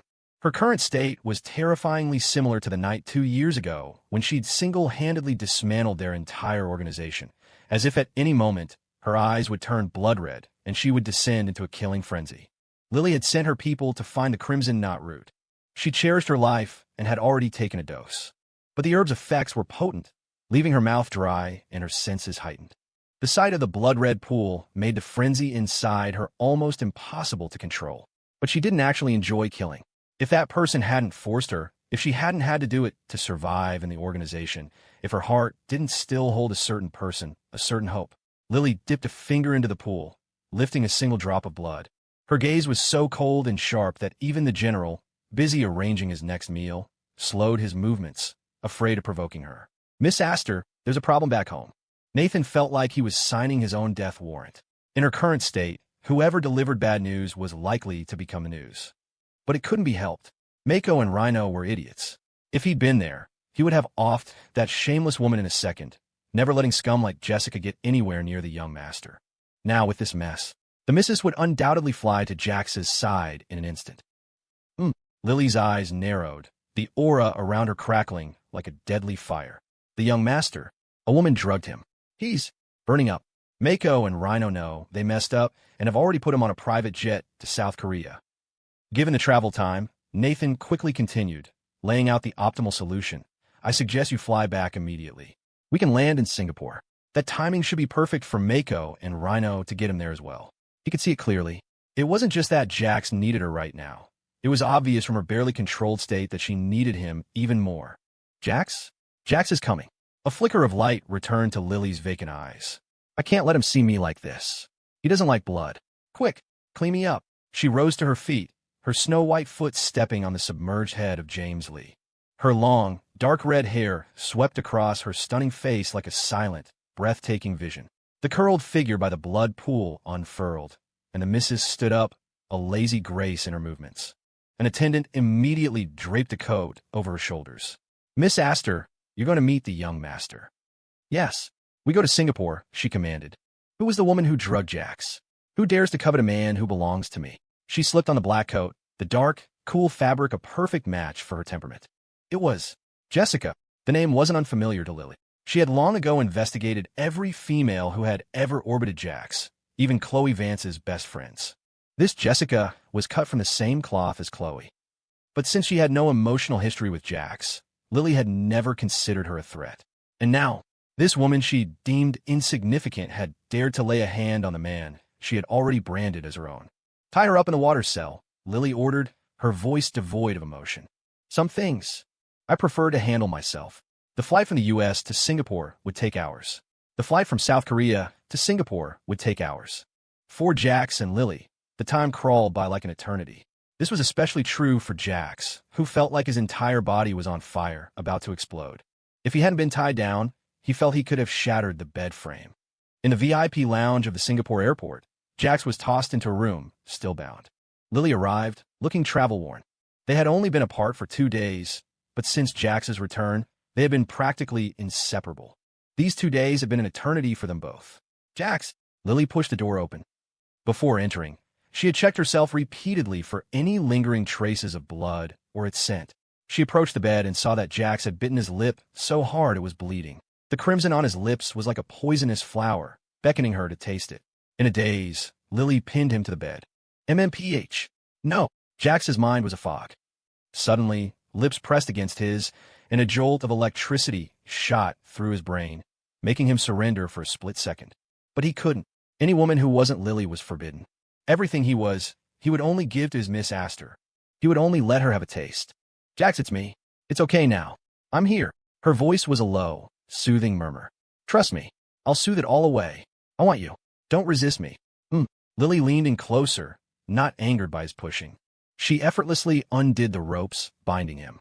Her slender fingers unbuttoned his sweat-drenched shirt, and she lowered her head, kissing his skin, pecking at him inch by inch as if to calm his raging emotions. But soon, her patience ran out. A familiar, domineering, all-consuming love washed over him. His hips were lifted as someone straddled him. "Jax, it's me." Her voice was a husky whisper in his ear. "Say my name, Jax." The madness that had been about to shatter his mind was finally sated. He felt as if he had plunged into a hot spring, enveloped by its roiling, comforting waters. A night of insanity. A night of obsession. "Lily, only for you," he murmured against her ear, his body spent, just before drifting off to sleep. "Lily, I only love you." He finally felt a sense of profound relief. She whispered back, holding him tight. "Jax, let's try to be an ordinary couple." It was a wish she had harbored for a very, very long time. When Jax opened his eyes again, he felt a familiar emptiness in his body, but the soft, warm presence in his arms was a deep comfort. The woman's familiar scent was an anchor, and he instinctively reached out his other hand to gently brush the dark red hair from Lily's pale face. In the crook of his arm, she was curled up like a small animal, sleeping peacefully and securely in his embrace. Her exquisite face, stripped of all its defenses and sharp edges, had its softest side turned completely towards him. A thought suddenly struck Jax. He could happily spend the rest of his life just like this, holding her. "Lily, did I hurt you last night? Are you okay? I'll go get the ointment and treat your wounds." Last night, Jax had been a force of nature Lily had never seen before, so wild and powerful that he had managed to turn the tables on her, taking charge. But Lily had to admit, she had thoroughly enjoyed that side of him. It was like seeing a warrior in his prime. After experiencing such an invincible state, how could she possibly complain? Lily snuggled deeper under the covers. While she had certainly gotten her fill of him last night, she had sustained a few minor injuries. To her, they were nothing, less than a paper cut compared to the flesh-carving wounds she'd endured in the organization. Even so, she couldn't resist pressing her entire body into his arms. "Jax, last night, you were so strong," she murmured, her voice husky with sleep. "I'm a little sore." If Nathan had heard this, his jaw would have hit the floor. In all these years, there wasn't a man, no, a person, who had ever earned such a comment from Mrs. Ahem, that was an accident. "Lily, don't worry. I'll take care of the person responsible," Jax said quickly. "But your injuries can't wait. I'll go get the cream now." He sat up. His clothes were long gone, torn to shreds and scattered around the room, some pieces floating in the bathtub. It was a testament to his madness. Thank God Lily had come. He didn't know how he would have survived otherwise. The drugging had been too targeted. Jessica wouldn't have dared to do it alone. Someone else was behind it, but he couldn't investigate that now. Lily was the priority. Everyone else could wait. With no clothes, Jack got out of bed naked and went to the bathroom for a robe. Still, being completely exposed in front of her made him feel a little shy. "Ahem. Lily, do you need a robe?" he asked, his ears turning red. He glanced at the marks on her neck, and another wave of heat rose in him.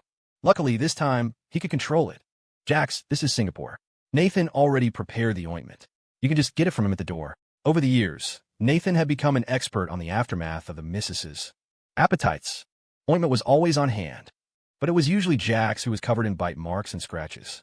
It was rare for Lily to need it. Jax returned from the door with the cream, walking with a proud strut past Nathan's ghost-pale, astonished face. For once, he felt like a triumphant underdog. Inside the suite, the floor-to-ceiling windows overlooked the private airport. Lily threw back the covers and sat up, completely naked. "Well, Jax, come on," she purred. "What are you waiting for? It's not like you haven't seen or touched." Jax felt a familiar fire begin to smolder, but just in time, Lily turned to the side. Her wine-red hair cascaded down her back, half hiding her snow-white skin. The tantalizing, "now you sit, now you don't" beauty was the most seductive thing in the world. Jax quickly wiped the corner of his mouth and walked to the bed with the ointment.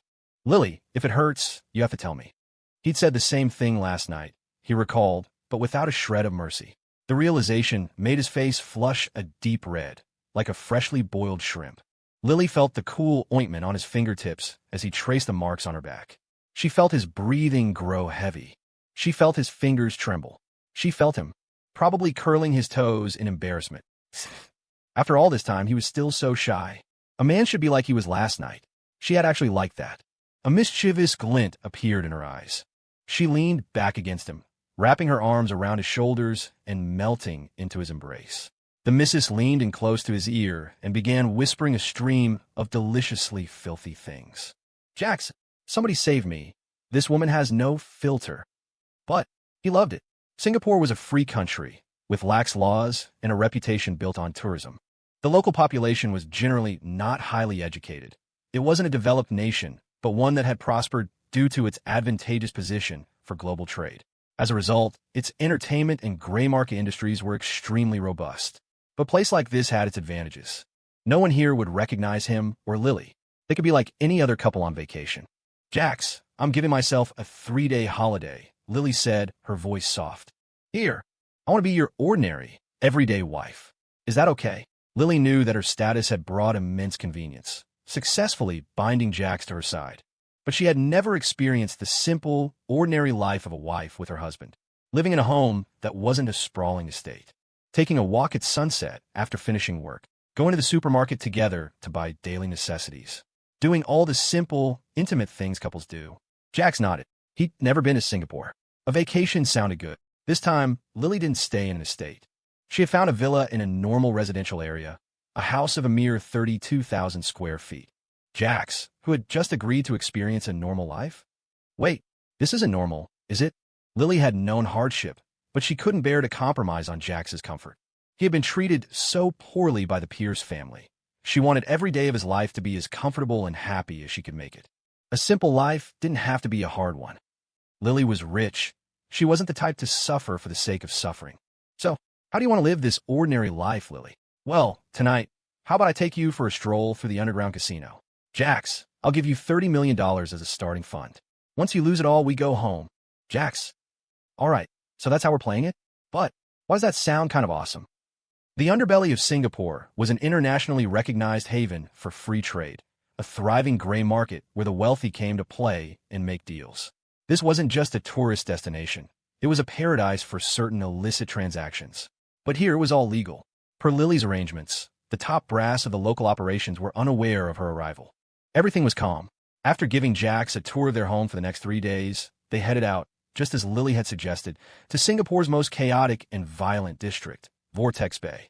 This time, it was just the two of them, wandering through the night market like any other tourist couple. Under the kaleidoscopic lights, their hands remained firmly clasped. "Jax, those squid skewers look pretty good." Lily's attire today was a world away from her usual business suits. She wore a stunning, brightly colored floral dress, her dark red hair casually braided to one side, draping softly over her shoulder. She looked both elegant and gentle. Tucked by Jax's side, she let him lead her through the bustling crowd, relishing the feeling of being carefully protected. "Jax is so good," she thought. "I love him more and more. Go on, Lily. Try it." Jax stepped forward to wait for the skewers to finish grilling. In the lively, smoke-filled atmosphere of the night market, they were just an ordinary, loving couple, their fingers intertwined. Lily moved closer, leaning her body obediently into Jax's side. She didn't normally like crowded, noisy places, but for him, she could adapt to anything. Her diet was usually simple. Her long-term anorexia made her instinctively recoil from street food. But today, everything in the market looked appetizing.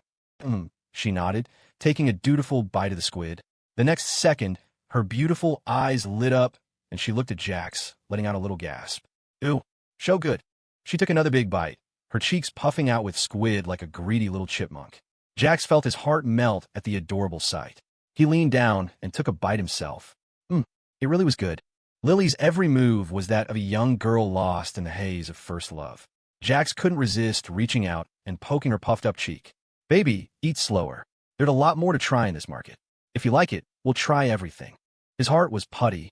In that moment, the image of his strong, formidable Miss Aster as a soft, delicate creature needing his care became real.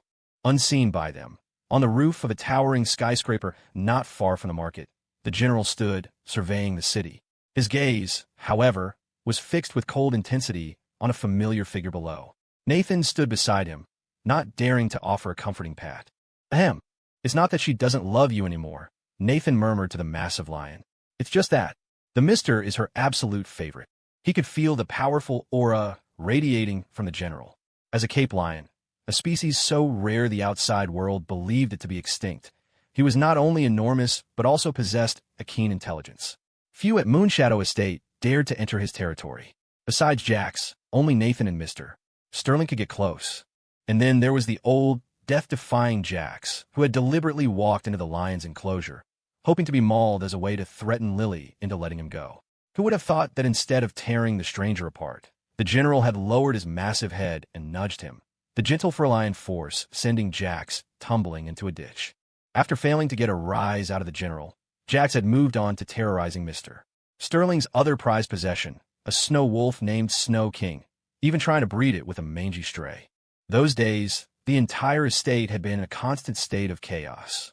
But everyone had to admit, it was also the time they saw the missus come home most often.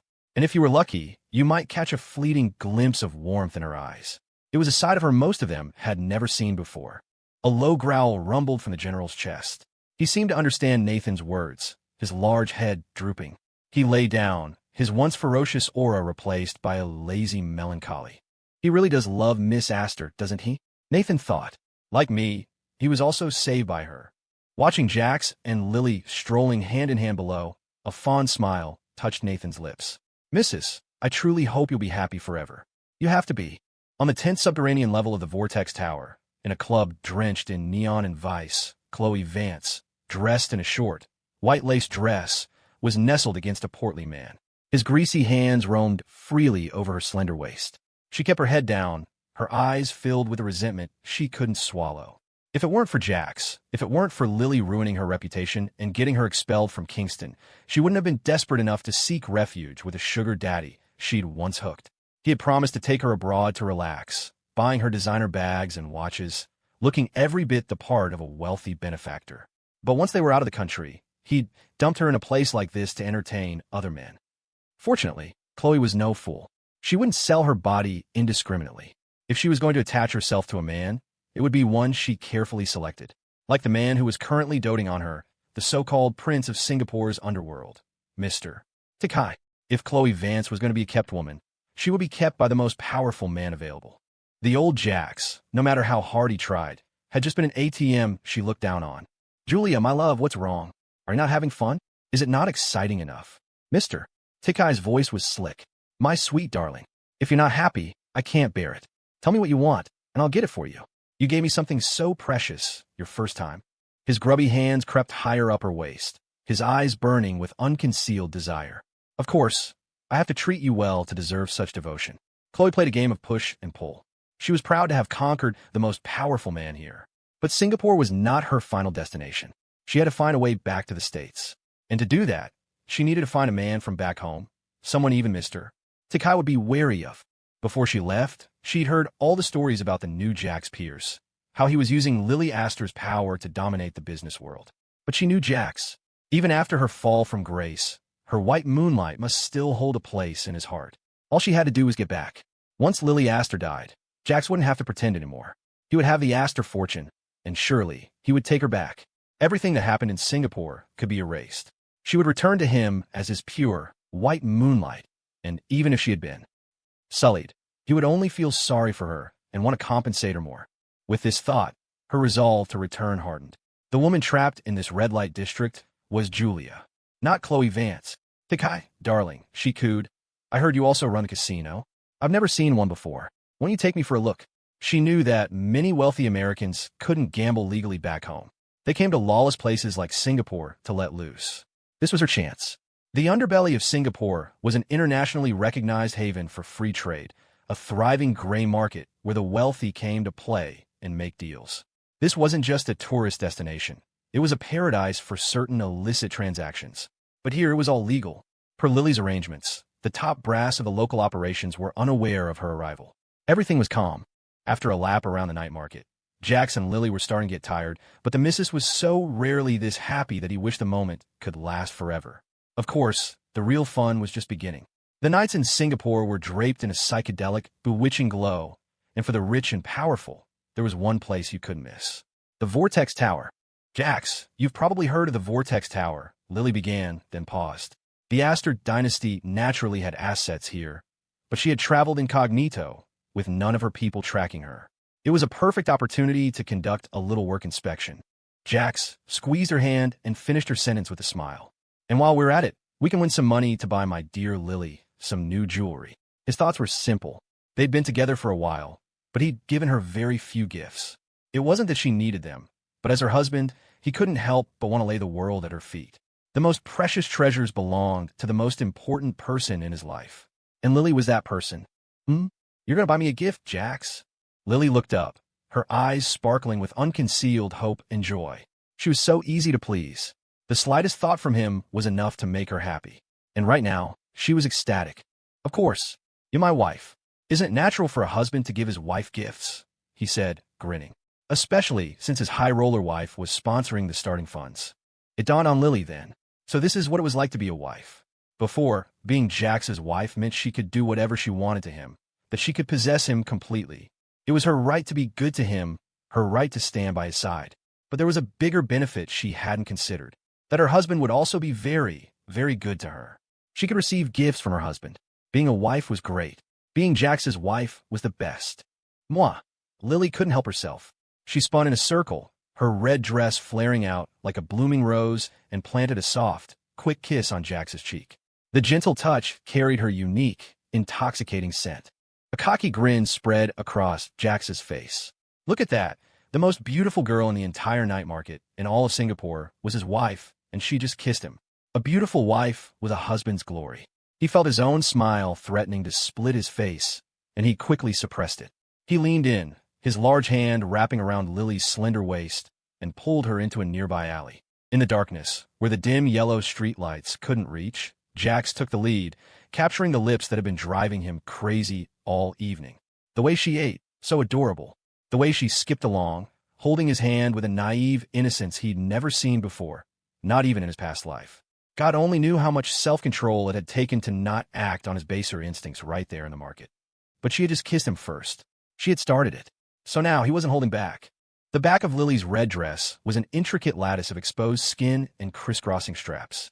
Jax couldn't resist pulling at the ribbon tangled in her hair, letting the dark red locks tumble down, half concealing the fair, bewitching skin of her back. His hand moved to cover it, his large palm reveling in the smooth, soft texture.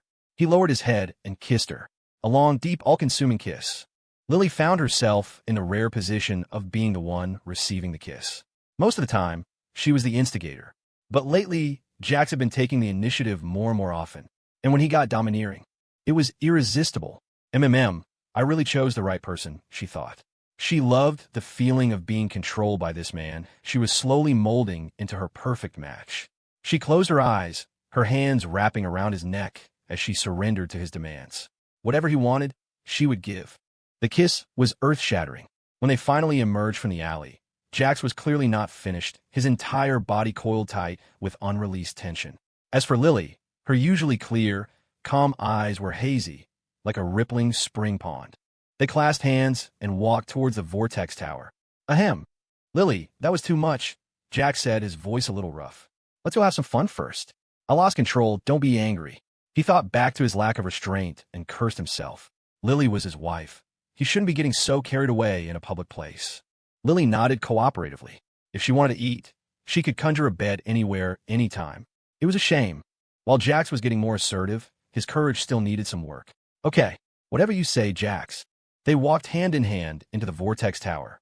Their fake IDs were perfect, and they passed the initial asset verification without a hitch. The underground casino they were heading for was in a more secure, gray market area. The minimum personal asset requirement for entry was $30 million. It was only then that Jax understood why Lily had given him that specific amount to play with. In the eyes of these high rollers, $30 million was just the price of admission. The ordinary people who could play here had to be at that level.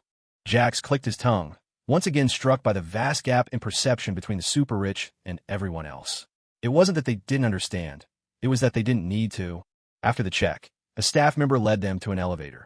It was a normal elevator leading to the tower's underground city, filled with all sorts of people. Men in tailored suits, women in glittering evening gowns. A casually dressed tourist couple like Jax and Lily was a rare sight. Their striking appearances, however, made them stand out. The handsome man and beautiful woman were a feast for the eyes, and they quickly drew glances. Hey, buddy, you a model or something? A man whispered, sidling up to Jax. You got the looks. And to be with a sugar mama like that. You've hit the jackpot, man. Got both the money and the girl. If you know any other ways in, hook a brother up? I'm tired of trying so hard. The man was handsome enough, but he was clinging to a woman who looked to be in her 50s, periodically planting kisses on her cheek with practiced professionalism. His eyes, however, were glued to Lily. She was stunning, even with her aura suppressed. The innate charisma of a top-tier dynasty heiress was impossible to ignore. She was obviously a top-level sugar mama. But could a sugar mama that beautiful really exist? The man's hushed words were perfectly audible to Lily. Jax was about to brush him off when Lily suddenly turned her head, casting a curious glance at the man. Brother-in-law, what's he saying to you? Jax? All right, so that's how it is. In the alley, we were practically swallowing each other's tongues, and now that no one knows us, you want to play this game? Auntie, Jax replied smoothly. Your late husband just passed away. We shouldn't be so flashy with his inheritance. It's too conspicuous. Even this gentleman can see our relationship. Isn't quite proper. The gigolo? Brother-in-law? Auntie? My CPU is smoking. A mischievous smile played on Lily's lips as she added, Who comes to a place like this to be proper? Don't mind him, brother-in-law. She leaned in and planted another brazen kiss on Jax's shoulder, her playful, adorable expression making Jax want to devour her whole. You are so bad, he chuckled, his voice full of genuine amusement as he gently tapped her nose. The love flowed between them, thick and palpable. The gigolo, you two, are seriously twisted. The elevator opened onto the 12th subterranean level. The main floor of the casino was for those who just met the entry requirement. The high-stakes tables were in more private clubs on the upper floors. Jax and Lily found the whole scene novel and had no intention of heading to the VIP areas. For Jax, who had rarely set foot in a gambling den, the dazzling array of games was a new world. He had been to a casino once before, in New York, when his third sister, Skylar, had called him, begging him to bring her $5 million in credit. That was when he'd first entered that smoke-filled, chaotic world. Jax, there's a savings book with my private funds and Mom's bedside table. Skylar's voice had crackled through the phone. Can you bring it to me at the Crimson Club? It's just an errand. That $5 million was money Mom was going to give me to start a business anyway. Just bring it. What are you hesitating for? At first, Jax had been surprised and overjoyed that Skylar even knew his number, that she remembered she had a brother. He'd been pathetically flattered. He was so starved for love that he'd agreed without a second thought, completely oblivious to the contempt in her eyes on the other end of the line, the look that said, idiot. He actually believes it. If Jax hadn't trusted his family, his blood, 100%, Skylar wouldn't have made it back to the Pierce Villa that night. She would have been torn apart. That was his first time in a place like that. The hazy tables, the flashy games, it was overwhelming. He didn't linger, finding Skylar first and handing over the $5 million. But his curious, wide-eyed look had caught the attention of the casino manager, who had Skylar, already deep in a losing streak, cornered. Skylar, this is your pale, sickly little brother? Huh. The manager, Leo Zhong, had sneered. His clothes are weird, but you can tell he's got soft skin.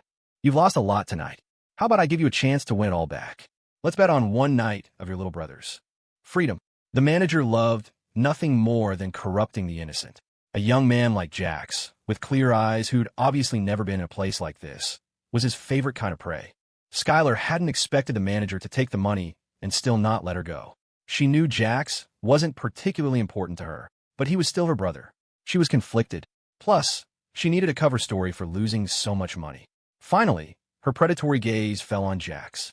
Jax, little brother, she'd said, her voice turning sweet. Your big sister has a small favor to ask. Don't worry, I was forced to come here. It doesn't count as breaking the rules. I play a lot of games. Why don't I teach you? It occurred to her that Jax, being new to the family, probably didn't know about the strict family rule against gambling. An idea sparked. She walked over and took his hand. Brother, I'm your sister. Would I ever lie to you? Jax looked down into her eyes. They were beautiful, and it was so rare for her to be this close to him. This intimate gesture, so different from her usual high and mighty disdain, made him waver. Really, Skylar? You really accept that I'm your brother? The question was full of a desperate need for his family's love. He'd been abandoned once. He was terrified of it happening again. Yes, of course. A sister would never lie to her own brother. She'd purred. That's Leo Zhong, the manager of the Crimson Club. Pick any game you want to play, and he'll have someone teach you the basics. And so, Jax, with his insatiable curiosity and quick mind, rapidly learned the rules to every game that caught his interest. Finally, he sat down at the table with Skylar, facing Leo Zhong himself. Are they insane? Someone in the crowd had whispered. Leo Zhong is the king of this casino. You don't get to be manager of the Crimson Club without being a master. They're either suicidal or they seriously pissed him off. He's not going to let them leave until he's squeezed them dry. Jax was calm. For some reason, the grimy, smoke-filled atmosphere didn't intimidate him. In fact, he felt a strange sense of belonging, like a fish in water.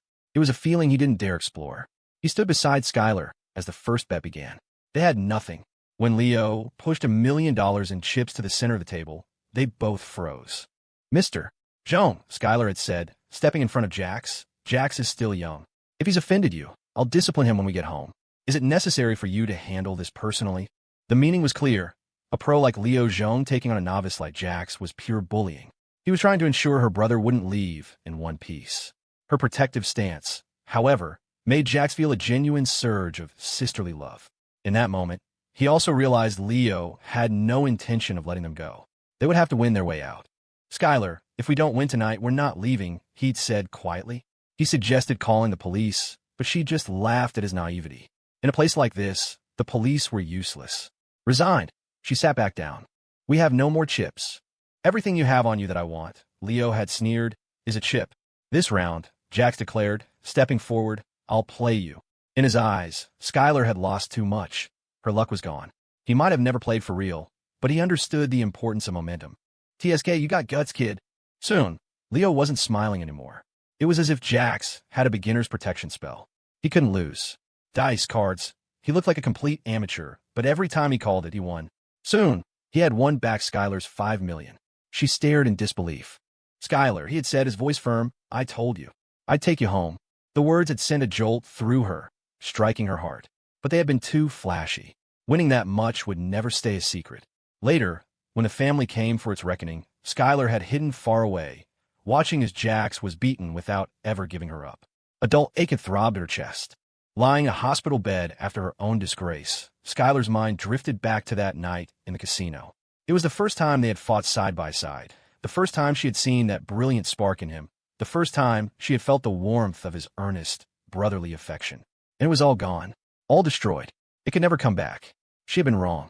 She had made so many mistakes and had lost the good brother who had once been solely devoted to her.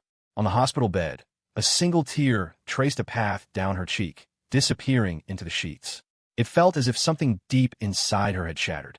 Back in the Singapore casino, Jax took in the scene again. The novelty was still there, but it was for the decor, not the games. The art of gambling. He knew it all too well now. The Pierce family had branded him a gambler. Tonight, he would play the part. Hey, little brother, you don't look like you're from around here, a floor man called out. Want to place a bet?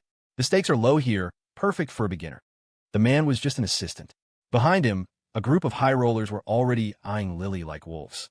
In a place like this, they'd seen every kind of beauty. But Lily's entrance was like a thunderclap. Their dog-like noses twitched, and they were all itching to destroy Jax, to see him lose so badly he'd be forced to hand over the woman by his side. Jax led Lily forward. In this setting, her beauty was undeniably a beacon, drawing the covetous gazes of every man in the room. But Jax knew her beauty was meant to be unleashed. To be the man beside the great white lion, you had to withstand the envy of the world and prove you couldn't be replaced. If they wanted a piece of him, he would treat them as prey. We'll play, Jax said, his voice calm and clear. But we only play with the best man in the house. Lily raised an eyebrow, a slow smile spreading across her face. Since when did Jax get so arrogant? But damn, she really liked it. The elevator opened onto the 12th subterranean level. The main floor of the casino was for those who just met the entry requirement. The high-stakes tables were in more private clubs on the upper floors. Jax and Lily found the whole scene novel and had no intention of heading to the VIP areas. For Jax, who had rarely set foot in a gambling den, the dazzling array of games was a new world. He had been to a casino once before, in New York, when his third sister, Skylar, had called him, begging him to bring her $5 million in credit. That was when he'd first entered that smoke-filled, chaotic world. Jax, there's a savings book with my private funds in Mom's bedside table. Skylar's voice had crackled through the phone. Can you bring it to me at the Crimson Club? It's just an errand. That $5 million was money Mom was going to give me to start a business anyway. Just bring it. What are you hesitating for? At first, Jax had been surprised and overjoyed that Skylar even knew his number, that she remembered she had a brother. He'd been pathetically flattered. He was so starved for love that he'd agreed without a second thought, completely oblivious to the contempt in her eyes on the other end of the line, the look that said, "Idiot." He actually believes it. If Jax hadn't trusted his family, his blood, 100%, Skylar wouldn't have made it back to the Pierce villa that night. She would have been torn apart. That was his first time in a place like that. The hazy tables, the flashy games, it was overwhelming. He didn't linger, finding Skylar first and handing over the $5 million. But his curious, wide-eyed look had caught the attention of the casino manager, who had Skylar, already deep in a losing streak, cornered. "Skylar, this is your pale, sickly little brother." "Huh," the manager, Leo Zhong, had sneered. "His clothes are weird, but you can tell he's got soft skin. You've lost a lot tonight. How about I give you a chance to win it all back? Let's bet on one night of your little brother's freedom." The manager loved nothing more than corrupting the innocent. A young man like Jax, with clear eyes who'd obviously never been in a place like this, was his favorite kind of prey. Skylar hadn't expected the manager to take the money and still not let her go. She knew Jax wasn't particularly important to her, but he was still her brother. She was conflicted. Plus, she needed a cover story for losing so much money. Finally, her predatory gaze fell on Jax. "Jax, little brother," she'd said, her voice turning sweet. "Your big sister has a small favor to ask. Don't worry, I was forced to come here. It doesn't count as breaking the rules. I play a lot of games. Why don't I teach you?" It occurred to her that Jax, being new to the family, probably didn't know about the strict family rule against gambling. An idea sparked. She walked over and took his hand. "Brother, I'm your sister.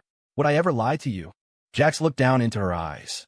They were beautiful, and it was so rare for her to be this close to him. This intimate gesture, so different from her usual high and mighty disdain, made him waver. "Really, Skylar? You really accept that I'm your brother?" The question was full of a desperate need for his family's love. He'd been abandoned once. He was terrified of it happening again. Yes, of course. A sister would never lie to her own brother. She'd purred. "That's Leo Zhong, the manager of the Crimson Club. Pick any game you want to play, and he'll have someone teach you the basics." And so, Jax, with his insatiable curiosity and quick mind, rapidly learned the rules to every game that caught his interest. Finally, he sat down at the table with Skylar, facing Leo Zhong himself. "Are they insane?" someone in the crowd had whispered. "Leo Zhong is the king of this casino. You don't get to be manager of the Crimson Club without being a master. They're either suicidal or they seriously pissed him off. He's not going to let them leave until he's squeezed them dry." Jax was calm. For some reason, the grimy, smoke-filled atmosphere didn't intimidate him. In fact, he felt a strange sense of belonging, like a fish in water.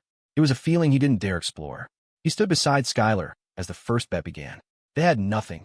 When Leo pushed $1 million in chips to the center of the table, they both froze. "Mr. Zhong," Skylar had said, stepping in front of Jax. "Jax is still young. If he's offended you, I'll discipline him when we get home. Is it necessary for you to handle this personally?" The meaning was clear. A pro like Leo Zhong taking on a novice like Jax was pure bullying. He was trying to ensure her brother wouldn't leave in one piece. Her protective stance, however, made Jax feel a genuine surge of sisterly love. In that moment, he also realized Leo had no intention of letting them go. They would have to win their way out. "Skylar, if we don't win tonight, we're not leaving," he'd said quietly. He suggested calling the police, but she just laughed at his naivety. In a place like this, the police were useless. Resigned, she sat back down. "We have no more chips. Everything you have on you that I want," Leo had sneered, "is a chip. This round," Jax declared, stepping forward, "I'll play you." In his eyes, Skylar had lost too much. Her luck was gone. He might have never played for real, but he understood the importance of momentum. "TSK, you got guts, kid."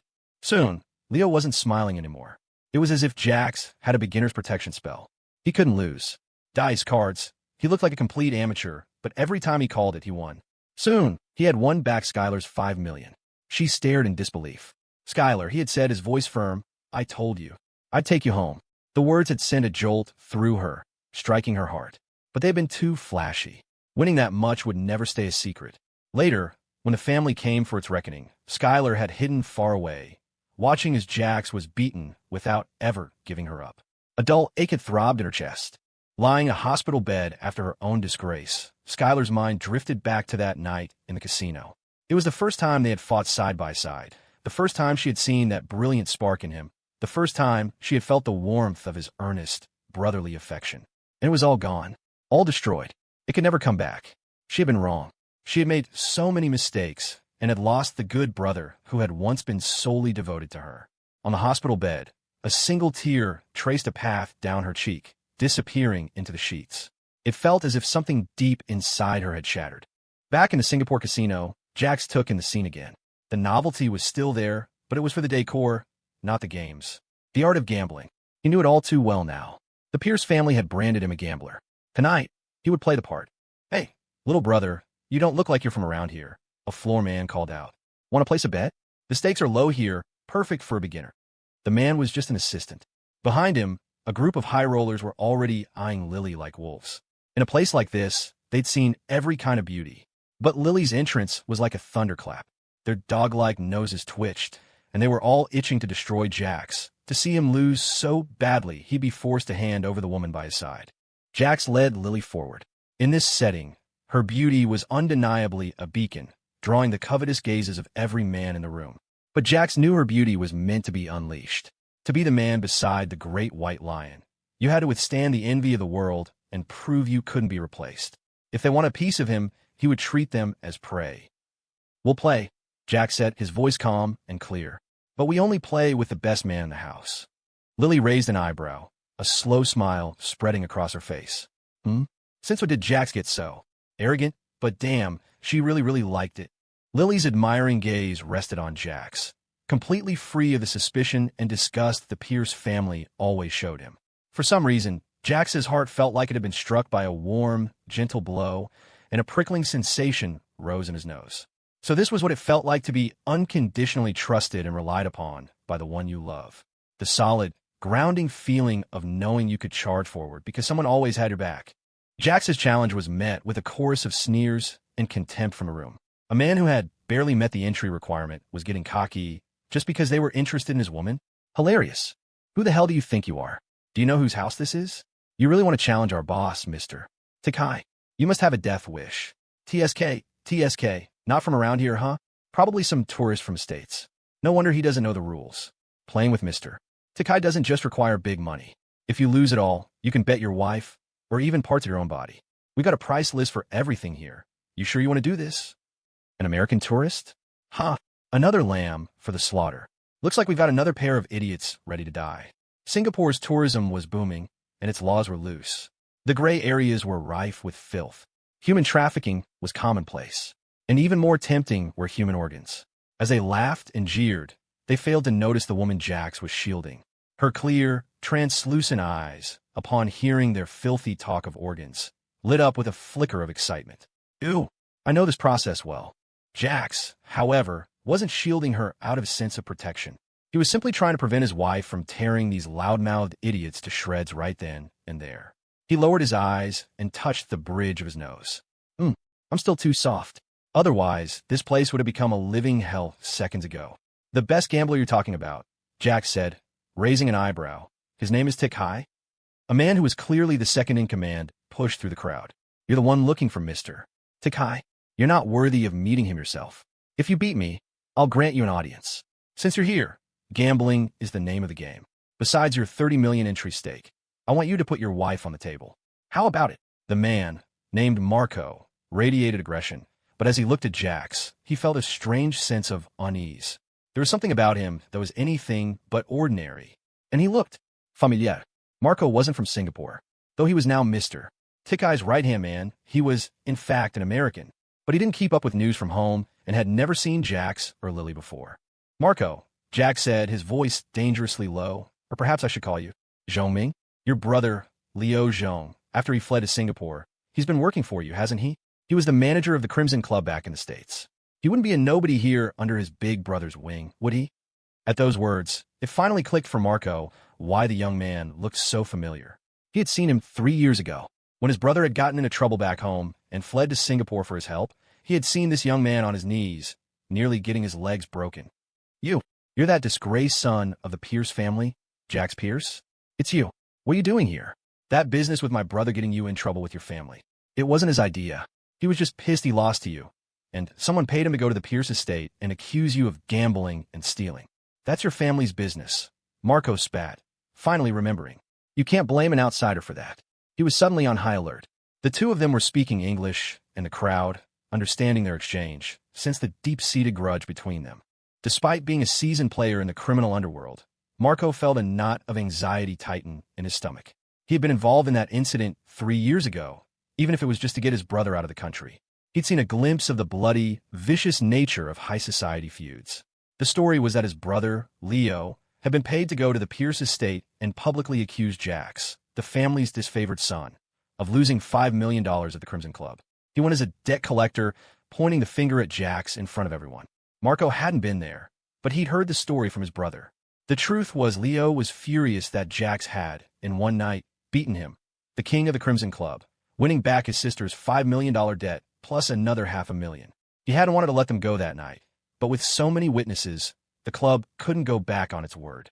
Later, hearing that Jax was an outcast in his own family, Leo had conspired with the true heir of the Pierce family to put this adopted son in his place. He'd shown up at the estate with 20 of his guys. The rich hate being bothered by thugs. It's beneath them, so they'd let them in. The Pierces had listened to Leo's accusations, but they hadn't even needed to hear the whole story. The moment they heard he was from a casino and was looking for Jax, Jax was thrown to the wolves. They dragged him to the ancestral hall. "Jax, you ungrateful wretch. How dare you gamble behind our backs and run up such a debt? Tell me, you said you lost 10 million and still owe 5. Is that true? You grew up in some slum. Have you ever even seen that much money? You stole it, didn't you? Whose money did you steal? Speak." His father, Richard, had stormed in, ignoring Jax's attempts to explain. He'd thrown a punch, catching Jax on the jaw. Jax, only 17 and rail-thin, was too stunned by the paternal violence to dodge. His body had crashed to the floor. "Jax, you've disappointed me so much," his mother, Eleanor, had shrieked, grabbing him. "You've been in this family for almost a year, and you haven't learned a single thing from your brother's gentle nature? You associate with people like this, shaming our family. You go to the same school as Caleb. How is he supposed to hold his head up now? Apologize to your brother this instant." The toxic family drama had even stunned Leo, who had come for revenge. He glanced at Skylar in the crowd, a thoughtful look on his face. He was about to speak when Skylar herself had rushed forward, not to comfort Jax, but to shove him. "Jax, the 5 million you stole, did you take it from Mom's room?" "Jax!" In that moment, he had looked up at Skylar, his eyes filled with a disbelief so profound it looked like he might shatter. Even Leo, an outsider, had found the scene grotesquely surreal. Then, the old matriarch, Matilda, had hobbled in, leaning on her cane, her aura one of supreme authority. She slammed the cane on the floor. "Jax has violated the Pierce family rules. He'll be dealt with according to family law. Prepare the whip." All these memories resurfaced in Jax's mind, but they no longer stirred any emotion. It was Marco's expression that intrigued him now. He looked terrified. He should have been taunting him, trying to avenge his brother. Why was he so scared? Lily's gaze swept over Marco, her snake-like eyes seeing not a man, but an assembly of bones and organs in their most primitive state. "So, this is a paradise for the lawless, is it?" She thought. "Yes. I'll come to the right place."